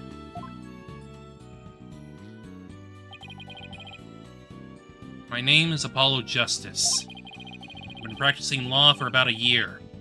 I still have a lot to learn. This is the Right Anything agency, and it's where I work. Don't let the name fool you. It's definitely a law agency. Don't forget that this place is a talent agency too, Polly. It's the law agency part of this office that's usually forgotten. This is Trucy Wright, a budding magician. Adopted daughter of the agency's owner, Phoenix Wright. She sometimes makes me help with her magic tricks. And what's wrong with that? You're one of the agency's talents as well.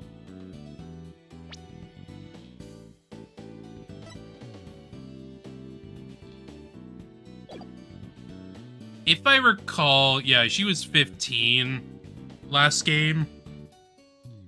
So, she's a little bit older. I was under the impression that was a lawyer. Oh, we better hurry. Doesn't look like Daddy's going to make it, so let's get going. Huh? Where are we going? What about the job he mentioned? This is the job, Polly. You're supposed to keep me company today. Now, come on. Third day and not being a lawyer. Should have seen this coming. Well, this is the Right Anything agency, you know. And there's no law-related work at the moment, so... Tell me again why I choose to work here? Where is Mr. Wright anyway? Daddy said something about going to meet an acquaintance.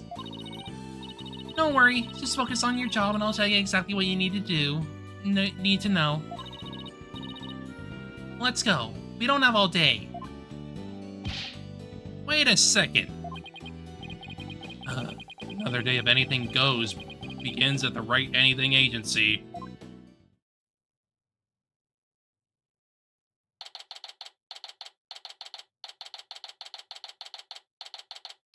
This goofy-ass yokai place.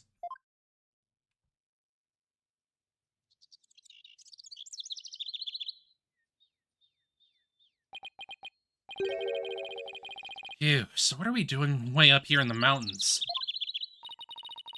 This is Ninetales Vale. Everyone's been talking about the yokai craze here. Yokai? Oh, you mean Japanese monsters. Guess that explains all these weird things. Speaking of which, wasn't Ninetales Vale founded by Japanese immigrants? Yeah, they're holding a festival to boost tourism over at the Alderman's Manor. My friend who works there invited us, that's why we're here. Jinxie. In other words, I'm your chaperone because your dad was too busy. He said with those horns of yours, you'd make a great addition to their festival. I mean, you look just like a Japanese demon.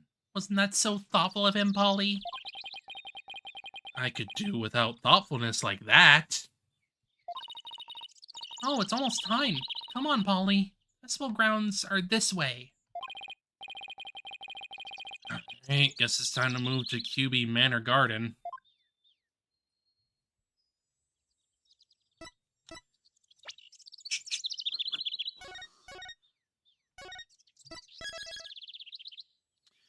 I think for now, I'm probably going to stop, mostly just because I wanted to make sure that the case got started.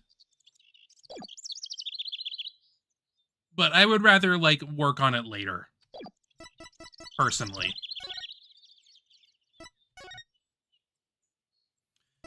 Mostly just because, like, the freaking, like, first case already took, like, 3 hours. I think I'm good to be, like... I'm happy to be done with that for now. Because we're already going to be dealing with, like, a long game. This is gonna be a long one. I am telling you right now. Like, once we... The only Apollo Justice voice I will accept is, like, maybe Sandy Maxie's or Tosh Daisy's, right? But, like... Once we get to, like, episode 4 and 5 here, it's gonna be long. It is gonna be a long one. Like, well, 4 and 5 would also, I would say, they're, like, technically the same case. But they're just... long. Big long. Though it'll also be my first time actually playing the freaking special episodes, so... You know... We'll get there when we get there. But I don't know.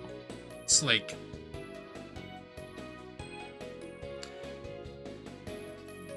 In general, this game is just long. Sure, the other games are long too, but I would say, like, they're, like, decently well-paced. I mean, hell, like... Apollo Justice alone is pretty freaking well-paced. Give or take. I can't really say anything about Spirit of Justice, though, because I can't. I have never played it beyond a demo of the first trial. But, you know, I'll get to that, too, when I get to it.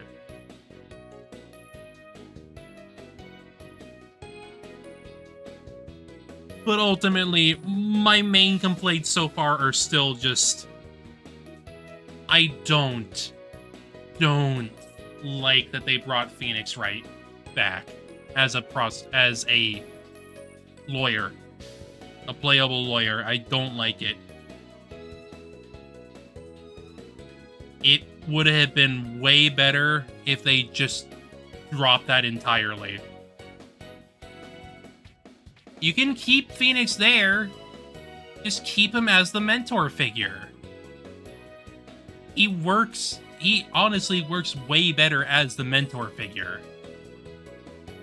Mostly because, like, in a non-playable state, his writing was able to expand. That's what I liked about him in Apollo. And it sucks they did not go that route. But I know why they didn't. Because they wanted money. It was a freaking marketing. That's all it was for. Gotta have the title man in your title game. All that shit. But, you know, whatever. It's already happened. I can't change the past. Ugh. But whatever. This is just something we gotta deal with. We could have had so many cool things happen with this game besides just having Apollo and Athena just being sidelined. Because I'm gonna be real, they get heavily sidelined here. Both of them. And it sucks. Especially Athena. First, a game that is probably supposed to be hers? They just sidelined the hell out of her. And I don't like that. But I suppose I will complain for another time when we actually get to the point where, like, I will complain about the details. I am not saying that I think Dual Destinies is a bad game. I think that is far from the truth. for what they were able to do here, it is pretty good. There are just details about it that I don't like. All because it's pretty freaking clear that they just wanted the marketing boy to be the freaking front runner or whatever.